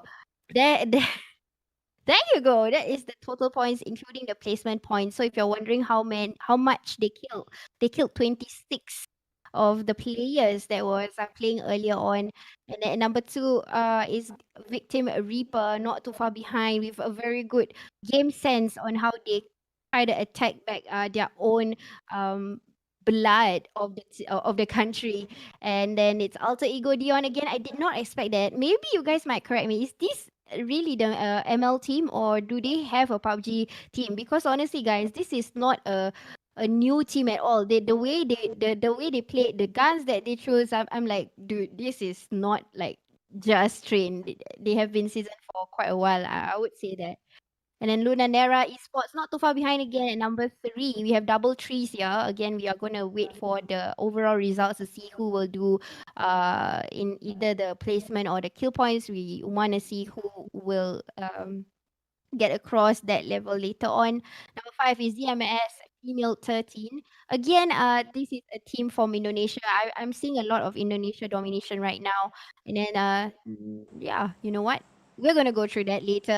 Jump into the flight right now over in the sandy sands of Miramar. Take it away, Tos. And the flight path will start somewhere from La Cabrera, I believe, and ending somewhere in the south side of the island. All right, so team Dr. Sir Cloud already out quite early on. So they'll definitely be able to pick up their loot. The first team to probably pick up their loot. And they do have BTR on to their right as well. So again, BTR, 26 kills first game. Will they be able to continue their streak of dominance in game two? What do you think, SisJenny? It's hard to say because again, this is a different map, and usually a certain country that plays very well in this map. Usually, what I see is the Philippines. Whenever they come into international grounds, the Philippines will try to win Miramar as much. But then again, I have not seen all of the teams fight today, like on this kind of arrangement. We're gonna see who will come out first, but the first circle has already chosen and is going towards the west side. It is easy if teams were to follow the flight route when they go down, like DMS and even Dion and Dr. SE. No problem with that, even Shalalu. But maybe other teams that have their own distinct choices of their looting areas, they would probably have to prioritize the zone after this, getting the vehicles, because what was it, Toast, about Miramar's map? Vehicles and So Miramar is a big map, right? So it's a very expensive map. So teams definitely will have to get vehicles to traverse across this expensive land. But the point of the matter is, right, with all these hills all around, teams definitely want to get into a very good high position to look down on their enemies. And when they do that, coupled with the fact that vehicles are moving left and right, it could very much be a vehicle death trap. All right, so we haven't seen anyone blow up in while driving a car. We could see one here if we manage to catch it, right? So teams need to take note of, to avoid all those hills where possible. I know it's going to be very hard because technically everywhere is hills. But we see Victim Reaper's Pinky already getting knocked down. So very quick start by team number 5 to knock down Pinky. And does not look like they are going to go for this push. And team number 5 is, of course, Team Cirque Stella. Mm-hmm. Well, I think they are pushing. Cirque Stella actually is trying to kill that one person from Victim. They were coming out. Yep, there you go. They were coming out, going into the building and taking one of the victim Reaper ladies out. And interestingly, in Los Leones, like I said earlier, this particular compound, you can have up to 4 squads to loot this area. And true enough, this particular map, right now, we have about 4 squads in Los Leones. So they are making use of what a PUBG analyst is trying to tell them to make use. And you can see it, the amount of teams that is in here.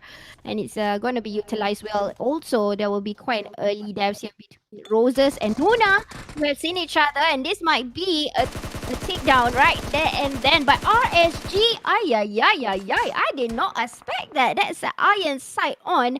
Now, 2 of the players have been taken down by a total different team here. And there's a third party coming up.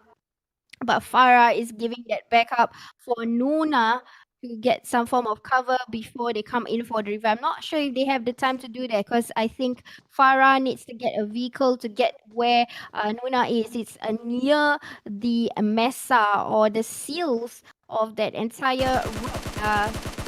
Oh my goodness, guys. Haven't even finished what I wanted to say. Wanting to spray down onto Azina, who is also rushing to revive Roses. Similarly, on how Maru and Farah is coming up, go and revive Nuna.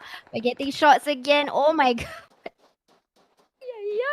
They are not happy, guys. They say, I want some kills. I want it fast. And I think this is about to... we're going to see a huge standoff here. Maze coming back to show with the even UMP in hand. We'll try the luck or give some pressure fire towards Team 14 who is coming in to push also. So we are seeing 2 same mindsets here between Team 12 and Team 14. They are pushing one another. And this will be quite tricky. So victim solvers, they've already gotten a pickup on 2 Roses. So Nuna as well being picked up. So still looking for that first kill for both victim Reapers as well as RSG Ember. So RSG Ember, I want to see more from them, right?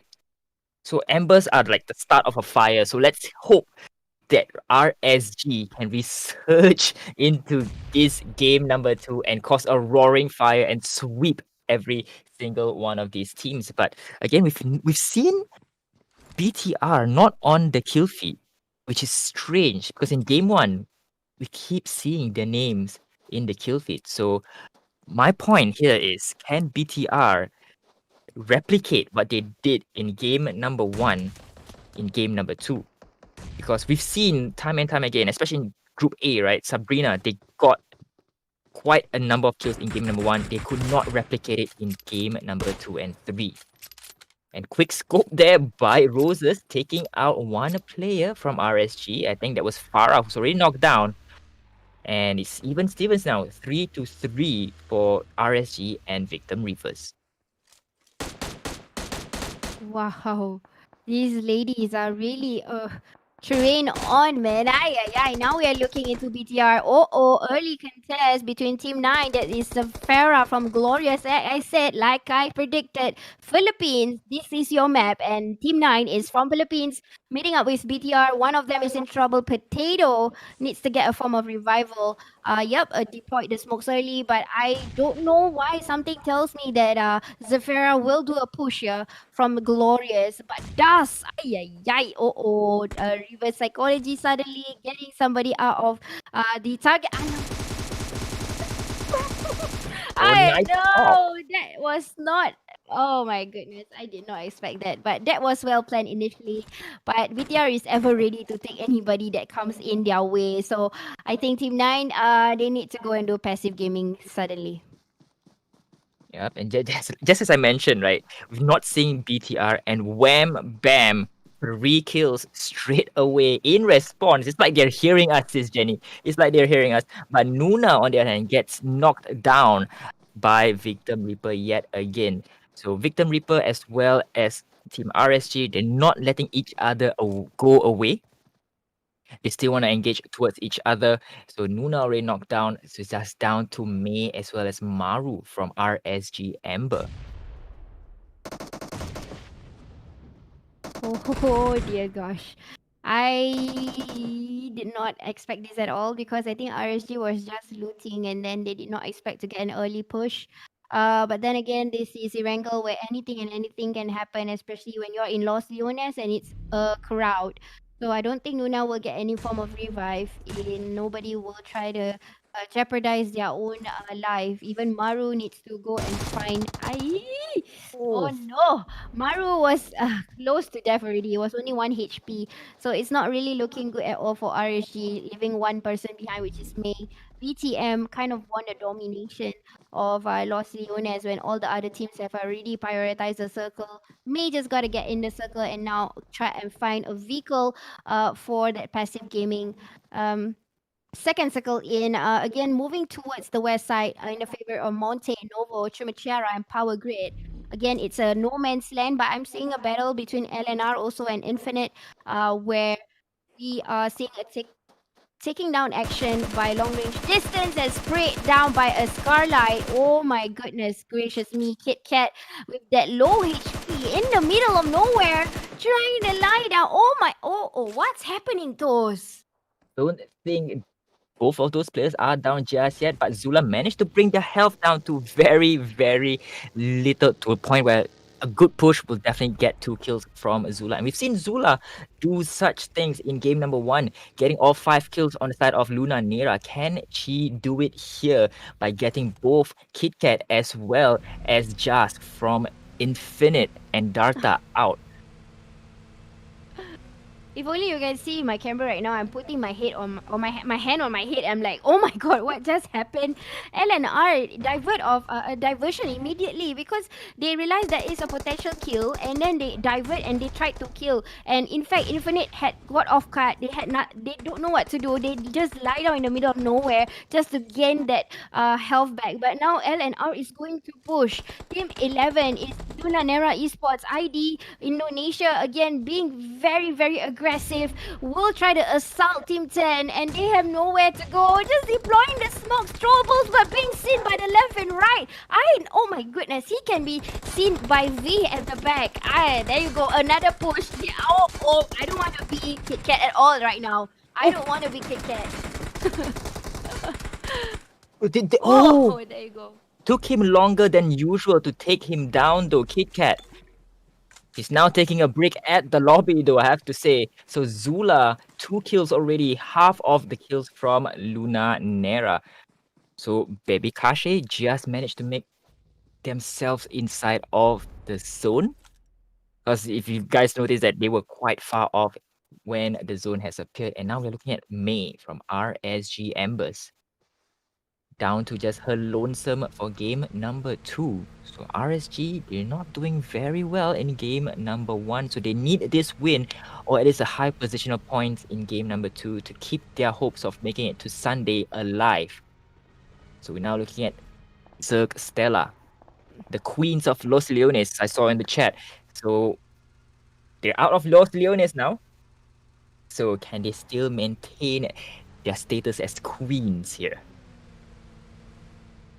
I have no idea, but rotation is happening for Cirque Stella, just trying to scout in for some enemies. You see, they are not looking for plays. They are looking for enemies. In fact, in being in the vehicle, waiting for teams to come in. Pretty smart because probably they kept in mind knowing there are teams behind them over in Los Leones because LNR came from Los Leones also.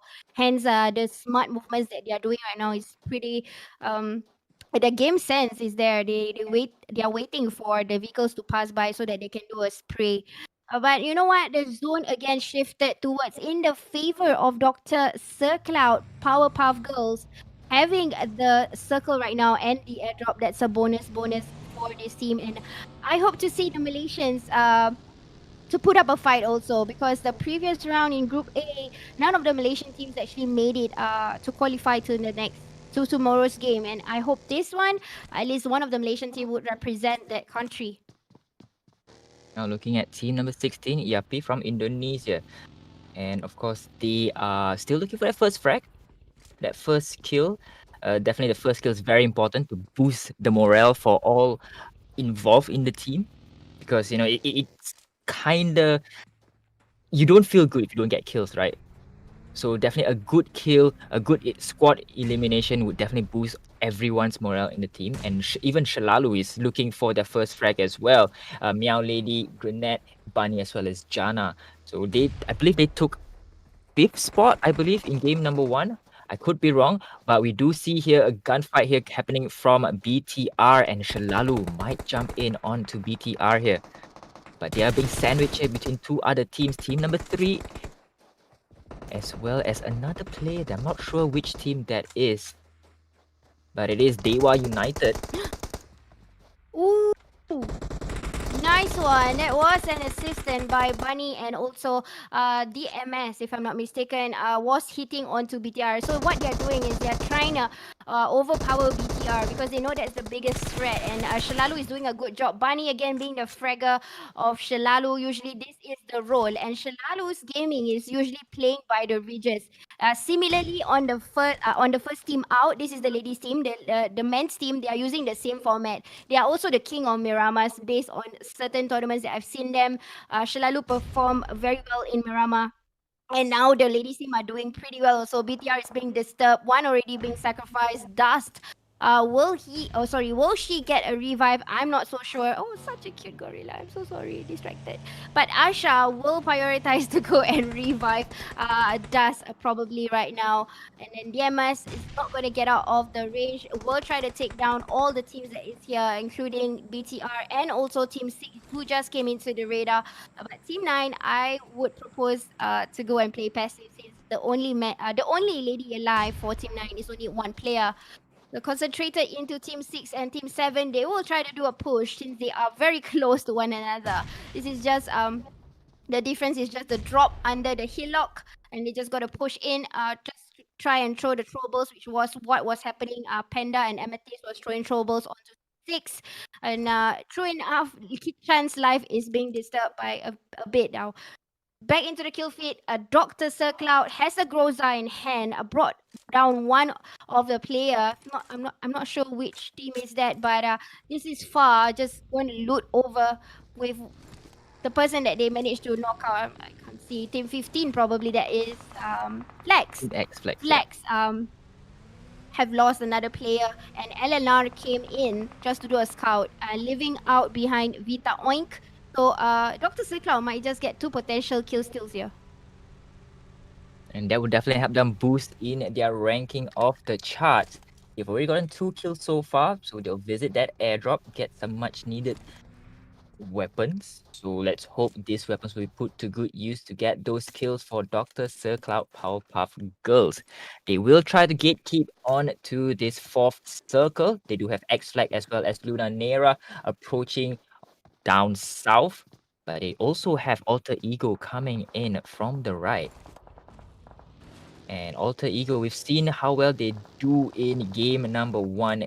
And can they go the distance in game number 2? BTR, we've seen how teams have already ganked up onto them, but they still will not go down. BTR is still in it, and we do know that they can bleed. Right, and moving on into RSG may have already contacted Cirque Stella. One player has knocked out currently, which is Cake. Will get a revive by Kashim. It's still on the 4th circle. It's still okay to do a revive. It's not that painful as compared to 5th and 6th circle. And they need the members to be alive. But I don't know if they have the time for Kashim to go and revive Cake. Nope, Playzone loves that more. So kill went to RSG straight, a confirmed kill, but X-Flex Barbara have found another opponent to be with, which is Gwen with Team 4. Team 4 is from Bullet to Your Face, Thailand, versus Team 11. Panda is trying to move away, get into the blue zone. A little bit of the blue zone won't hurt, but that is a smart move in order for them to maneuver over PPG also, because I think PPG is targeted into the outside of the circle. You can see the mini map, the arrows that they are looking at. They are looking outside. They know there are people that is going to use the blue zone to come in, and that is a very strategic way of using the current perimeters. But Putri have already met Gwen, brought Gwen back to the lobby. Now we are seeing the aggressiveness from our Malaysian team right now, trying to bring down Team 4. Dr. Circloud, even though they've got only 2 kills, they've shown such aggressiveness in trying to engage against Team Bullet to your face, to a point where Bullet to your face is now kind of stuck right there because they can't proceed any further because Dr. Circloud has positioned themselves in such a way, in a line, that anywhere that Team Bullet to your face moves, you'll definitely get shot. And there you go. 2 players already knocked down by Put from PPG. And Far also taking down Rocket. And team number 4 could be in trouble here. And they have been eliminated, SisJenny. Sent That back is into the so lobby. nice. I like that gameplay. It's so beautiful. It's like a painting that you paint, and it's so nice because there was a nade spam that was being tossed by Putri, just doing the spam of the nade, and then after that, just doing a flick shot, and poop, the players is there, just shot in and got the kills, secured kills for Dr. Circloud PPG. Now, it's going to be a question whether they can still be consistent to get kills at the same time placement because the zone just shifted, and it is a hard shift, guys. It's between 2 straights of between a road that's cut in the middle and the kind of vantage points that they can get. They gotta get in.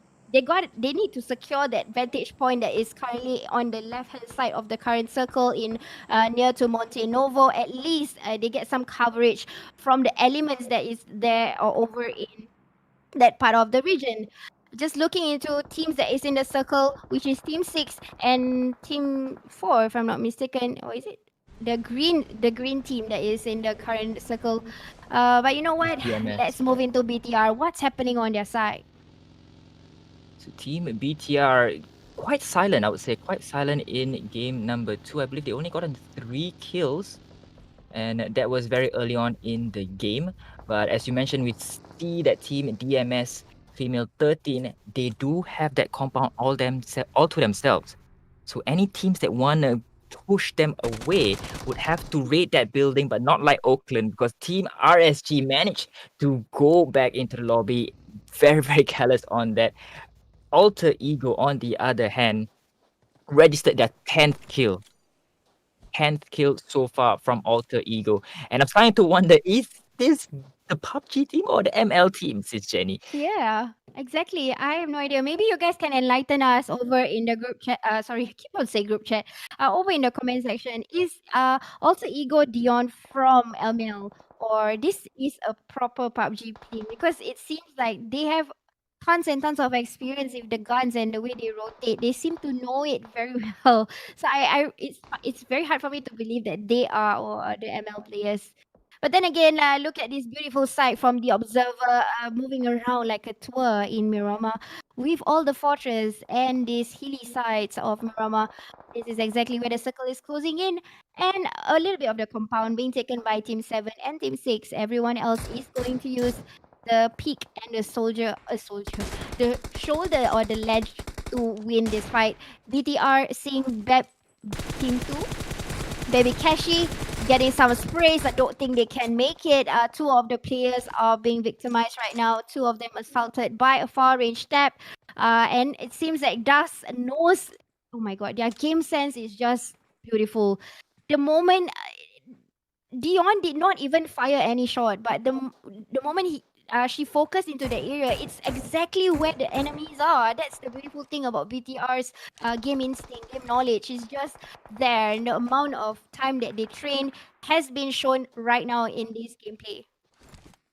Game sense might not be enough because the zone is not in their favor. So BTR will have to rush in to those buildings being occupied by team number 7 as well as 6. Those are Team DMS as well as Team Dewa United. So Alter Ego still trying to expel team number 8, Dr. Circloud, who was on a roll, who had a good advantage based on the circle, but now it has flipped on them. They need to make their way inside of the safe zone as Lin takes out Far from Dr. Circloud, and it's gonna be a cluster of teams jumping on in. D from Aura, it might go down here. Devi being brought down very low, only 1 kill, and he gets eliminated. Team number 16, Yappy from Indonesia, sent back into the lobby, but BTR is still in here. SisJenny, can they hold on? Because we've got 5 teams, 11 players still alive. Will BTR be champions yet again, or will another team take the crown away from them? I don't know, guys. I mean, I don't know though. Sorry, but I feel like it might be a different game. It might be a game changer. Looking at Dion, the way they are jiggling and leaving their loots on the ground, it is like a professional player, and they have been trained and taught well.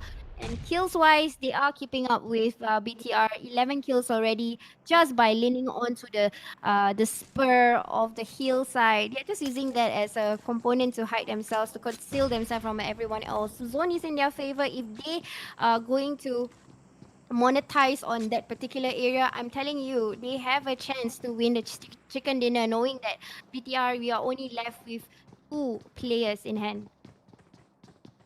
Now everyone is in the safe zone, so it's all out warfare. Bloodbaths are gonna come in quick and fast. But teams they don't want to engage in anyone. They know they're in the top four right now. 10 players still remaining. Two of them are from team number 4, I believe. It is bullet to your face. I could be wrong. I could be wrong. It is team BTR with 3 at this point of time. And they definitely have the high ground advantage, and it is building to building. Close quarter combat, SisJenny. It's gonna be very, very interesting. Alter Ego, Dewa United, DMS 13, as well as BTR. All 4 are in their separate building. Teams, they gotta raid each other, but they have to play it safe as well. They don't want to give away their advantage to the opposing team, especially if they go for the rush. So 11 kills already for Alter Ego. And again, this is another dominating Indonesian warfare. All of them are from Indonesia, and they know each other's mentality, and that's the reason why when there is BTR, usually with mind games, they will wait on one another. As long as BTR is still in the game, that is, they will not push, and that's the difference between how other Indonesian teams perform when it is a different team that is surviving. For example, if it was another Thailand team, they will not wait this long; they would push. But knowing that there is BTR and these people, this team are from Indonesia, all of them, their gameplay is to play with the mind. So Alter Ego making a hard cover for themselves with those 2 cars, and that's very smart because they know where BTR is, and with the zone closing in, there's only one direction that BTR can attack, and that's not from their left, right? So BTR, we do see them bleeding all over, getting pops here, but they are going to start to push on to Alter Ego. Alter Ego right behind of that smoke. Will they get the kills here? It's still 4 teams, 10 players still alive. No one wants to push on in. The zone is slowly but surely moving in, SisJenny. It is do or die time for these 4 teams. Can we see some action here? Indonesia's in the house. Ladies and gentlemen, give it up to all these 4 teams because they are playing their hearts out, making sure that you get the best bang for your buck on this stream. And BTR, they will start to go for this push. Team number 7, DMS right behind them. Will they find them right as they push into the safe zone? I'm not sure if they know. Oh, but bomb going off. Asha getting a bit of damage. Alter Ego. No, this is just a bit tricky because they are so careful with the choices that they make. Vice versa, all of the teams that is surviving right now, they're just waiting for one of them to make a single mistake. And BCR Asha seeing that as an advantage with the jiggle effect, doing it very well, executing it very quickly, eliminating what they can. And this is what we are talking about. Beltron, that is their strategy, and teams need to be able to overtake them in order try and win. I believe this is the part where they can use their off angles in order to get rid of the potential threat right now, which is Team 3. Dewa United just only left with 1 player. BTR as well as Alter Ego have 3 apiece. The kills, only 1 kill separate against Team Alter Ego and BTR. Which team will come on top? Milo just Only on top of his crate, he does have 3 members from BTR right in front of him. He does find one. Definitely intel being given to the rest of Alter Ego. Could he start to go for his push? He saw Baby La pushing onto his left. He was trying to jiggle, try to get that peek onto the players from BTR. He knows that one player might go for the flank on the right. That's why he's turning on to the right. Milo still holding it strong. Just trying to get that peek onto Dust. Can Dust reveal himself? He's just prepping that grenade. Will he get this grenade kill? He just saw one person. Oh, it's just too late. Just missing. Just missing.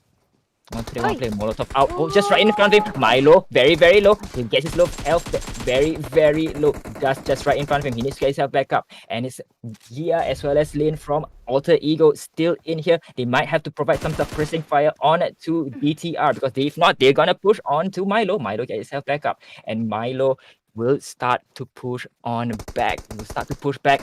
Dewa United already eliminated. It's 3-on-3, SisJenny. Who is your money on? I don't know. Something tells me it might be BTR again because it seems like their game sense. They refuse to die, guys. They keep on getting damages, but they kept getting revived up. And similarly, Dion is finding it difficult to bring them down. The damage is happening on them instead of the other, vice versa. It should be going on to onto Beltron, but it's just hard to read them. They are not even giving any amount of body to attack them all as a whole. But again, okay, one down. They gotta work together in order to bring 3 down. Oh no! Why? Oh, well, I don't know. I don't know who's won. Who's the winner? It's wait. Alter Oh. Ego. Alter Ego from the grasping it by the collar. And I believe the save zone played a part in it. So Alter Ego, congratulations, winner chicken dinner for game number 2 with 13 kills. While on the side of BTR, Beltron Ace with 11. Dewa United in third with only 1 kill. DMS 13 in fourth with 2. Dr. Sir Cloud in fifth with 6 kills. Team number 6 is Aura. Team number 7 is Baby Hashe Zoe in 7th position. In 8th, we've got RSG Ember. Team number 9 is Luna Nera. Bullet to your face in 10th. Team, I believe this is Zephyra. I could be wrong, in 11th. Cirque Stella in 12th. X-Flex in 13th. Sherlalu Gaming in Sherlalu Signora in 14th. Victim Reaper in 15th. And last but not least, Team INF Infinite and Darta in 16th.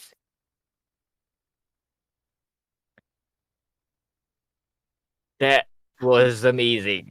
That was very intense, SisJenny. That's very intense. We didn't know which team would come out on top, right? And I thought it was BTR because last I saw they had 1 man alive, and that's why I believe the zone played a big part in that final circle. Yes, I agree. It is quite challenging. But I think Alter Ego did a very good job in trying to oversmart and overpower BTR. They well executed, even though they keep on getting the damage. They were patient enough to work together with one another, try to bring Beltron members one at a time. So that was a good tactic when they were trying to tackle one player after another player. There was only one. There was one player that was doing a 1v1 attack, and lucky for that player managed to get a knock. So that's why the other 2 players only had to contest with one more player after knocking out the second player. So they need to knock out the third one, and that's the reason why they won the chicken dinner. They were patient, they used the elements well, and it was well executed, and they won themselves a very heartful chicken dinner. Yep, you hit the nail on the head when you said they were very patient because at the end, both teams didn't want to go for the kills, right? And they had to be very, very patient for the other team to make the first move. And I believe, unfortunately for Bellatron, they made the first move, and Alter Ego just capitalized to get that hard-earned chicken dinner. Okay, so ladies and gentlemen, that's the end of game number 2. Game number 3 will be next, and that's the final game for the group stages. So don't go anywhere. We'll be right back after the break.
Hello, everybody. Welcome back, and you are with us. I am SisJenny. With me is Microcaster Toast Talks.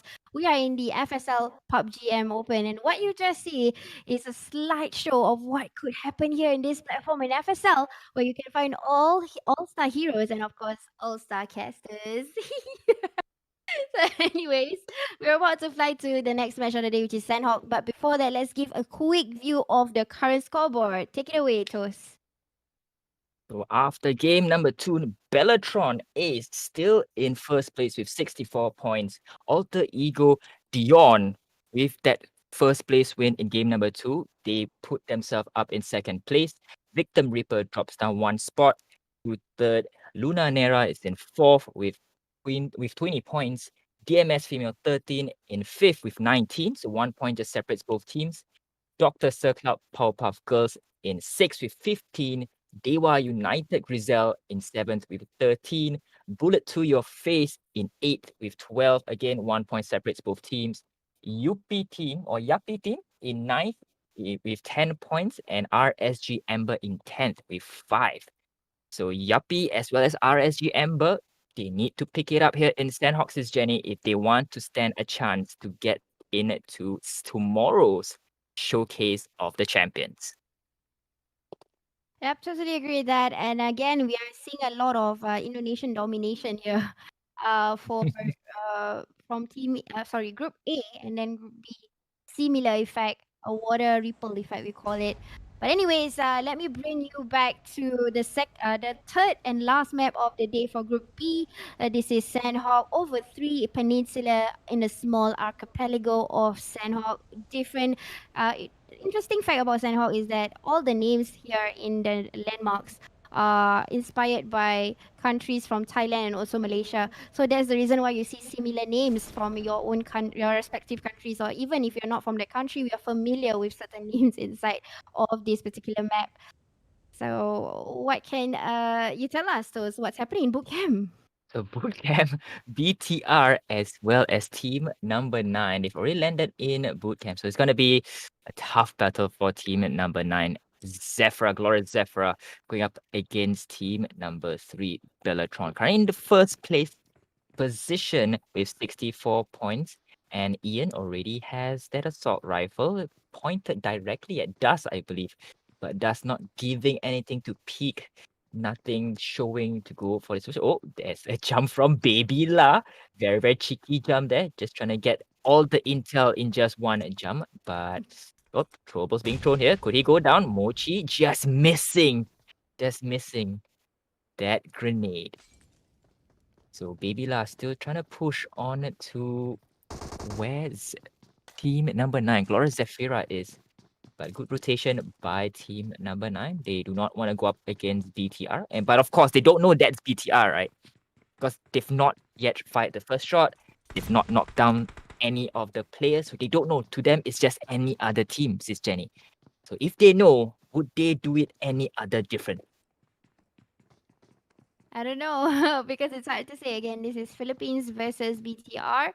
Maybe they did a little bit of homework, and we all know BTR will go into bootcamp. Beltron, be it Beltron, be it Bigatron, Red Aliens, they will try to be in bootcamp, and usually the outcome is BTR would win. But this might be interesting because this is not another Indonesian team. This is a Philippines team versus Indonesian team, although they are the champions so far as of now, not in FSL but in other tournaments for BTR. We might see a game changer here, and I think their main target is to eliminate BTR as they are the main threat to all the teams here. They can be the terminators for all the other teams who are trying to get kills. So if they were to clear out BTR, it might be a clearance to all the other teams that is trying to get into the top 8 as of now. Yep, I agree. And you explain a point very, very good in the sense that by eliminating BTR, other teams now have a chance to get that position points, right? Because we've seen BTR in game 1 and game 2 dominating first place and second place. So to other teams right now, those two places are out of their reach. But if they take out Bigatron right now, Bellatron, right now, those two places instantly open up for them. And at this point of time, with Bellatron topping the charts, teams they don't have to go on the offensive so much because they know that and one drop by Meow Lady from Shalalu. Right, so first blood goes to Baby Kashi. Oh dear, Shalalu need to find a. They need to keep. They need to kill this round in order to get into the top 8. It is still possible for them after looking into the overall result just now. They just need to get a bit of kill points and placement. No problem with Shalalu getting placement. It's just the kill point. It might be a bit tricky, especially in Sanhok. So hopefully Bunny, Gurnet, and even Janna, having the fraggers on board, they will be able to kill all the other teams that's nearby. The placement for them right now it's a bit tricky because they are in the middle of Paradise and also Bootcamp. It is quite strategical, but at the same time it could be backfiring them also. Let's take a. I just want to bounce back into Bootcamp and see what's the situation here. I guess Ian is just trying to get the footsteps of big Bellatron to come out, but it seems like Bellatron is going to move away, divert away from Bootcamp. I believe they kind of have the sense that teams are trying to eliminate them after looking into the scoreboard or even looking into the kill feed. They have been seeing BTR, BTR, BTR, and there's a reason why they are not engaging. Usually, what Beltron would do is they will contest, but right now we can see they are backing off. The reason being they still want to kill the rest of the other teams. They are not full with whatever they have. Even so, while backing up, Kira taking one potential kill still there, but will do a revive immediately from Ian. Not sure if they will continue or proceed to push, but it seems like in the minimap they were making their way out of bootcamp. So SisJenny, you were right in saying that they have very good game sense. I'm talking about Bellatron because right now it's like what you mentioned. It seems like they have that sense that teams are just dropping into bootcamp just to eliminate them. And they know what the situation is and they are trying to rotate away. But at the same time, they don't want to put their back against the wall. They don't want to show their back towards the enemy. So they still are gonna go up against team number 9. And just like that, you saw one player already knocked down, but will get the revive. So BTR still showing that they got fire in game number 3. Yes, let's look into the next circle, and it is going to head towards the east side as different, not the same as Group A's circle, I would say, in Sanhok. This is going towards the southeast. It is going to be in the favor for teams that has chosen their drop zones like Camp Charlie, Docks, and anything that is around the southeast side.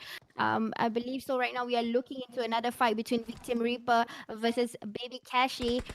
Team 2, nobody's eliminated yet. Yeah, yes, I was about to say another knockout happened for Queen. And now Team 2 needs to get back up in order to take down Victim. But no, Victim is just too fast. They keep on killing. I think they want to get those kills. And true enough, coming in, wipe out straight away. Back to the lobby for Team 2. No more Baby Kashe, but for Victim Reaper, 4 kills in hand. And that was a very, very fast movement from Victim Reapers, right? They got one player out. They pushed on to get the second player out. And the third. And Arena was just left to her lonesome in that house, and Victim Reapers just raided that house like SEAL Team 6 and took out Arena. So again, 4 kills straight away for Victim Reapers as Dewa United gets one on to Cirque Stella. So Cirque Stella could be in trouble as Dewa United tries to get more kills here. 3 kills already and just one player left on the side of Cirque Stella. Oh no, and it's not going to be looking good for Kashim. There's no point of cover behind Kashim at all. She needs to find a way to get out because the only way out is at the back, and Dewa is not going to back off. He's going to find the last player alive here. It seems like they will push, and they are pushing together, guys. Look at the mini map. They are pushing together, but Kashim is not going to try give away any allowance of the body. Now left with one more player. It's a game changer indeed. One more player. Come on, Kashim, get that secure kill. LNR is helping actually on the other hand for Team 5 to at least get placement points right now. Hashim gotta thank his lucky stars or like Luna Nera could thank the moon because Luna Nera is helping with those third party engagement. And he's still not moving. That's the thing, he's still not moving from his current location, and that's because Cecil is right in front of him. And he knows that if he moves, Cecil will definitely give out some form of information to the rest of Team Dewa United. So he has to wait until Cecil has gone back into the lobby before he has ample time to move. But could Dewa United try to overtake team this team to get the kill though? So it's gonna be very interesting. But Dewa United now brought down to just one player left. Yes, guys, and what we are seeing right now is teams from the Strait of Painan will try to cross over to the other peninsula or the island of Ban and boot camp because it seems like the circle has a hard shift. Suddenly, it's no longer at the south side, guys. It's in the middle of the central east. Hard shift indeed. So people from the south don't get so comfortable. You have to come up back before the zone gives another hard shift, and this is quite popular in Sanhok. They usually will scam the circle, and you know what? No more North. It's going back down. What? But this is pretty normal in Sanhok. They call it the scam circle, and it's already known because players they would have predicted they should know how to rotate, and teams like 2U, X-Flex, RSG, Dr. Sakla, and also Dion, they predicted it very well. That's the reason why they kind of kept themselves in the center when the circle kind of shift, because it's the hard shifts that we cannot afford to lose. They're out in Sanhok. Another drop coming in. I think there was a Groza in hand. That will be really handy, especially for the leftover players that was over in the Strait of Painan earlier on. We have two of the teams with one player left. They might just come across of the airdrop, and that will be handy. But now let's divert our attention back into Victim Reaper here, who might just clash into Team 16, which is Yuppie. And wow, what will happen here, Toast? Will UP be able to take out Victim Reapers, or will Victim Reapers be taking names, collecting souls to add 4 more kills to their kill tally? And it seems like they have just walked past Yuppie team, and so Yuppie will be left with no one in their area. I'm not sure if they're still gatekeeping that area, and Victim Reapers just walked past them. No engagement whatsoever. So it could be that they're just playing it safe, just making sure that, Victim Reapers are in front of them before they go for this engagement. As Victim Reapers, they are gonna not stop at Barn, seems like. While X-Flex getting engaged on Moe already out and Charcoal eliminated. Barbara as well as Molecule. Only 2 players left from Team X-Flex. Just as I said, that Molecule gets knocked down. So not sure who is engaging on them. Shalalu, Grenade already getting knocked. And it is team number 3 is Bellatron. Barbara does take down 1 player from Bellatron, but has to contend with 3 other members. Molotov being thrown. Barbara just jumping back. But Kira, right in front of Barbara. Can they go for this kill on to Barbara? Or will Kira smoke out to get Gus back in here? Does not seem to be the case, as he get flashed. But with that rock on in front of him, he is gonna be quite safe in terms of cover. Get up! Oh! Not enough time. You're right, SisJenny. Not enough time for my Team gosh. X-Flex. Fortunate, unfortunate. Yep. Again, a smart play by Baby Bell. Sorry, Baby Bell. I'm sorry, PBG. But Bellatron there. A smart move to use that flash grenade. If you realize the not flash grenade, but the flash itself. What is that name? I can't remember. But Flashback. yeah, flashbang. Using the flashbang as an element, like nobody carries that thing anymore. Hardly. But they were using it at the right places. Their game sense is insane. But let's go back into RSG. the team that we should be talking also about in the Malaysian scene, they are very strong. RSG Amber now meeting up with the only Seoul Singapore team. Shalalu having some troubles again. We're left with Bunny and Jannah. So two of the players have been sacrificed already. Now have seen them in the crosshair. RSG, though they are still on the lower grounds. China, I'm not sure if they want to come back. Sorry, they want to go up because it seems like they will stay put here for a while. The zone is not moving at all. They're just going to try and secure those kills. But at the same time, it's pretty vulnerable for Shalalu because they are being compromised already. Their position, Team 14 have heard exactly where RSG is trying to shoot, and they are getting that a little bit of the sandwich effect.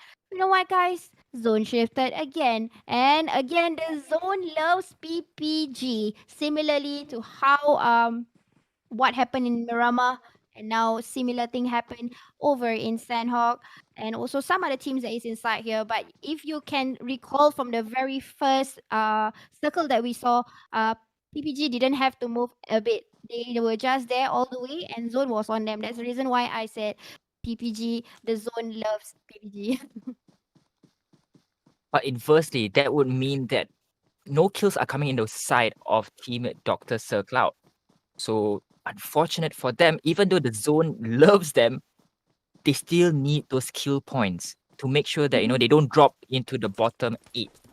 Right? So kill point is as important as the placement point, especially in this last game, the main event of the day, I have to say. So how will this turn out? Because we've seen in game number 2, the zone loves them so much until it betrays its love at the last few circle, and Team Dr. Sir Cloud unfortunately had to bear the brunt of that and came in probably, I think, 5th place. Yes, and I hope the kills will come because I'm sure they are strategic and planting themselves, and BTR is coming in closer and closer to doctors like PPG, but they are all in a building. So the only way for BTR to come in is to push one by one or together. But I'm sure knowing how Putri kind of handled it just now over in Miramar, the nade spam you remembered in the vantage point, I'm sure they have their ways. Like I said, PPG have met BTR a lot of times, a couple of times, including the recent PMPL season 3 ladies competition. They met again, so they know each other very well. But you know what? Moving on to the kill feed, Azazil, is it Mm. Azilia got one kill from team number 9, which is DMS Philippines female team. 13, yeah. Yes.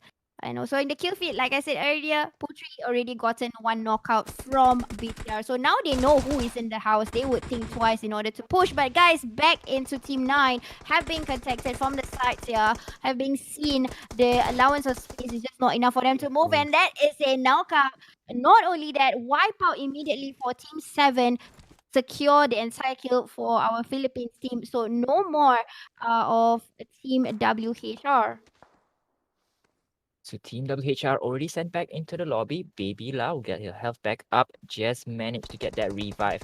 So Asha as well as Kira will try to engage onto team number 8. Team number 8 is of course Dr. Sir Cloud. They are holding on to this village right here with their life, I would say, because they need to make sure that Team BTR does not overrun them, does not go for the flank. Because looking at the minimap, they are set up just nicely in a line to prevent any team from pushing onto their location, right? So Miko right now still waiting for that first frag coming in from PPG. Will they be able to get the first frag in exchange for Team BTR's life? We don't know. We have to wait and see. And will we see Team BTR fall here in game number 3? We've seen in game 2, 3 teams go up against BTR, and it was not enough to bring them down. But something cute about Miko is that she did the Molotov glitch. So if you can see, the backpack of Miko was on fire. Ah, But she's on anyways, fire. now you look at yeah, it's a glitch actually. So she kind of did it. Had that time because they were here, they did not move. So I think that was what they were doing while looting. But anyways, look at this contest. Like I said, they met a lot of times. That's the reason why BTR is not pushing as much because they know each other very well, and it will be all the way until the last circle. I'm not surprised they will stand off all the way. They will just concentrate on any other teams, focus on any other teams that might come in, and they will deal with PPG or BTR, vice versa, later on. This is interesting. As interesting fact between the Indonesia and Malaysia team that we know of. Oh Oh God! no! Ooh, We've seen mistimed throws yet again. Very unfortunate there, wasting that throw balls like that. But Rocket, not sending it like a rocket to L and R, because that rocket won't reach the moon here. But at least it will hit someone, I believe. So Luna Nera does get a bit of shots in, but a pittance of damage, to be honest, as Rocket gets the lion's share of that damage coming in from Luna Nera. Zone is closing in, so bullet to your face. We'll need to send bullet to Luna Nera's face if they want to get those kills. So Rocket will get on his Rocket Bunny and will try to rotate away. They know they can't get the kills coming in from Luna Nera and just bangs into a tree. And they have to rotate away for the next circle to appear. Yes, and let's move into all the other teams that is trying to come into the current circle, which is right smack in the middle of the current circle. It is between some hillock and some ridges in Sanhok, not really concentrated on a certain compound, so they will still have to use the elements to cover themselves, using places like the prairie to cover whatever they have left. Like this slope that we are looking at is like a little prairie that diverts to all the teams that might come in. They can see on the lower side of the compound where there is lesser grass and things like that. So basically, this is about how teams are going to play off is by the experience of the allowance of grasses that is allocated onto this huge prairie that is here. So again, the crowd is happening in the south side of the current circle. A lot of teams is coming in, and as predicted, PPG and BTR they totally ignore each other. You see, and then another hardship. Oh my god! But the hardship is in Shalalu's favor. Look at that. They just have to move a Ooh. bit into the safe zone. So Shalalu still has a chance to the top 8 here, ladies and gentlemen. Will they make it to the top 8? Ah.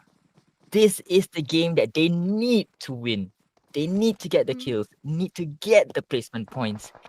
And PUBG Mobile has given them a favor by moving that safe zone into their areas. So the rest of the team, they'll have to make their way into the safe zone, and will the rest of the team inside of that current safe zone gatekeep them out? Wow, wow. What a powerful shift. And by the way, guys, I forgot to tell you that this stream, there is a delay. So don't worry, they will not do any stream snipe. It's just based on whatever we are watching. You're watching 3 minutes after that. Okay, so now moving on into the circle is PPG in a diversion of direction, not even clashing into PTR. Moving into Dion, taking down players one at a time, just using the blue zone a little bit because they know they have to move quite a bit. That is at least about 100 meters run on their end. Yep, 152 in fact. They need to get into the circle. So as much as possible, this is the fifth circle. It is painful. Look at Baby Bell's life. It's going down, depleting so much that they need all the first aids that they can get in order to even get the placement position. Now look into a VTM Roses who have already knocked one player out, and Baby Bell also being already a whole lot of it's not looking good at all for PPG.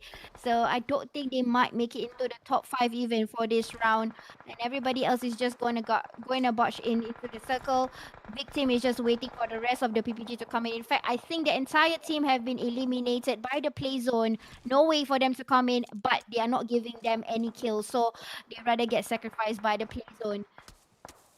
And that's a good strategy, I have to say, because if you don't give your opponent the kills, they don't get the point. So by sacrificing themselves to the zone, no additional advantage to the opposing team. Toast! Oh, no. BTR just got eliminated! This might be our new winner chicken dinner! I am not sure who took them out though, but BTR has finally shown their weakness. They are eliminated, SisJenny, with just, I believe, 6 teams remaining, 17 players still alive. Shalalu, part of the 17 teams. Just popping a few shots onto Infinite, gets one, I believe. Oh, I don't think it was them who got that kill though.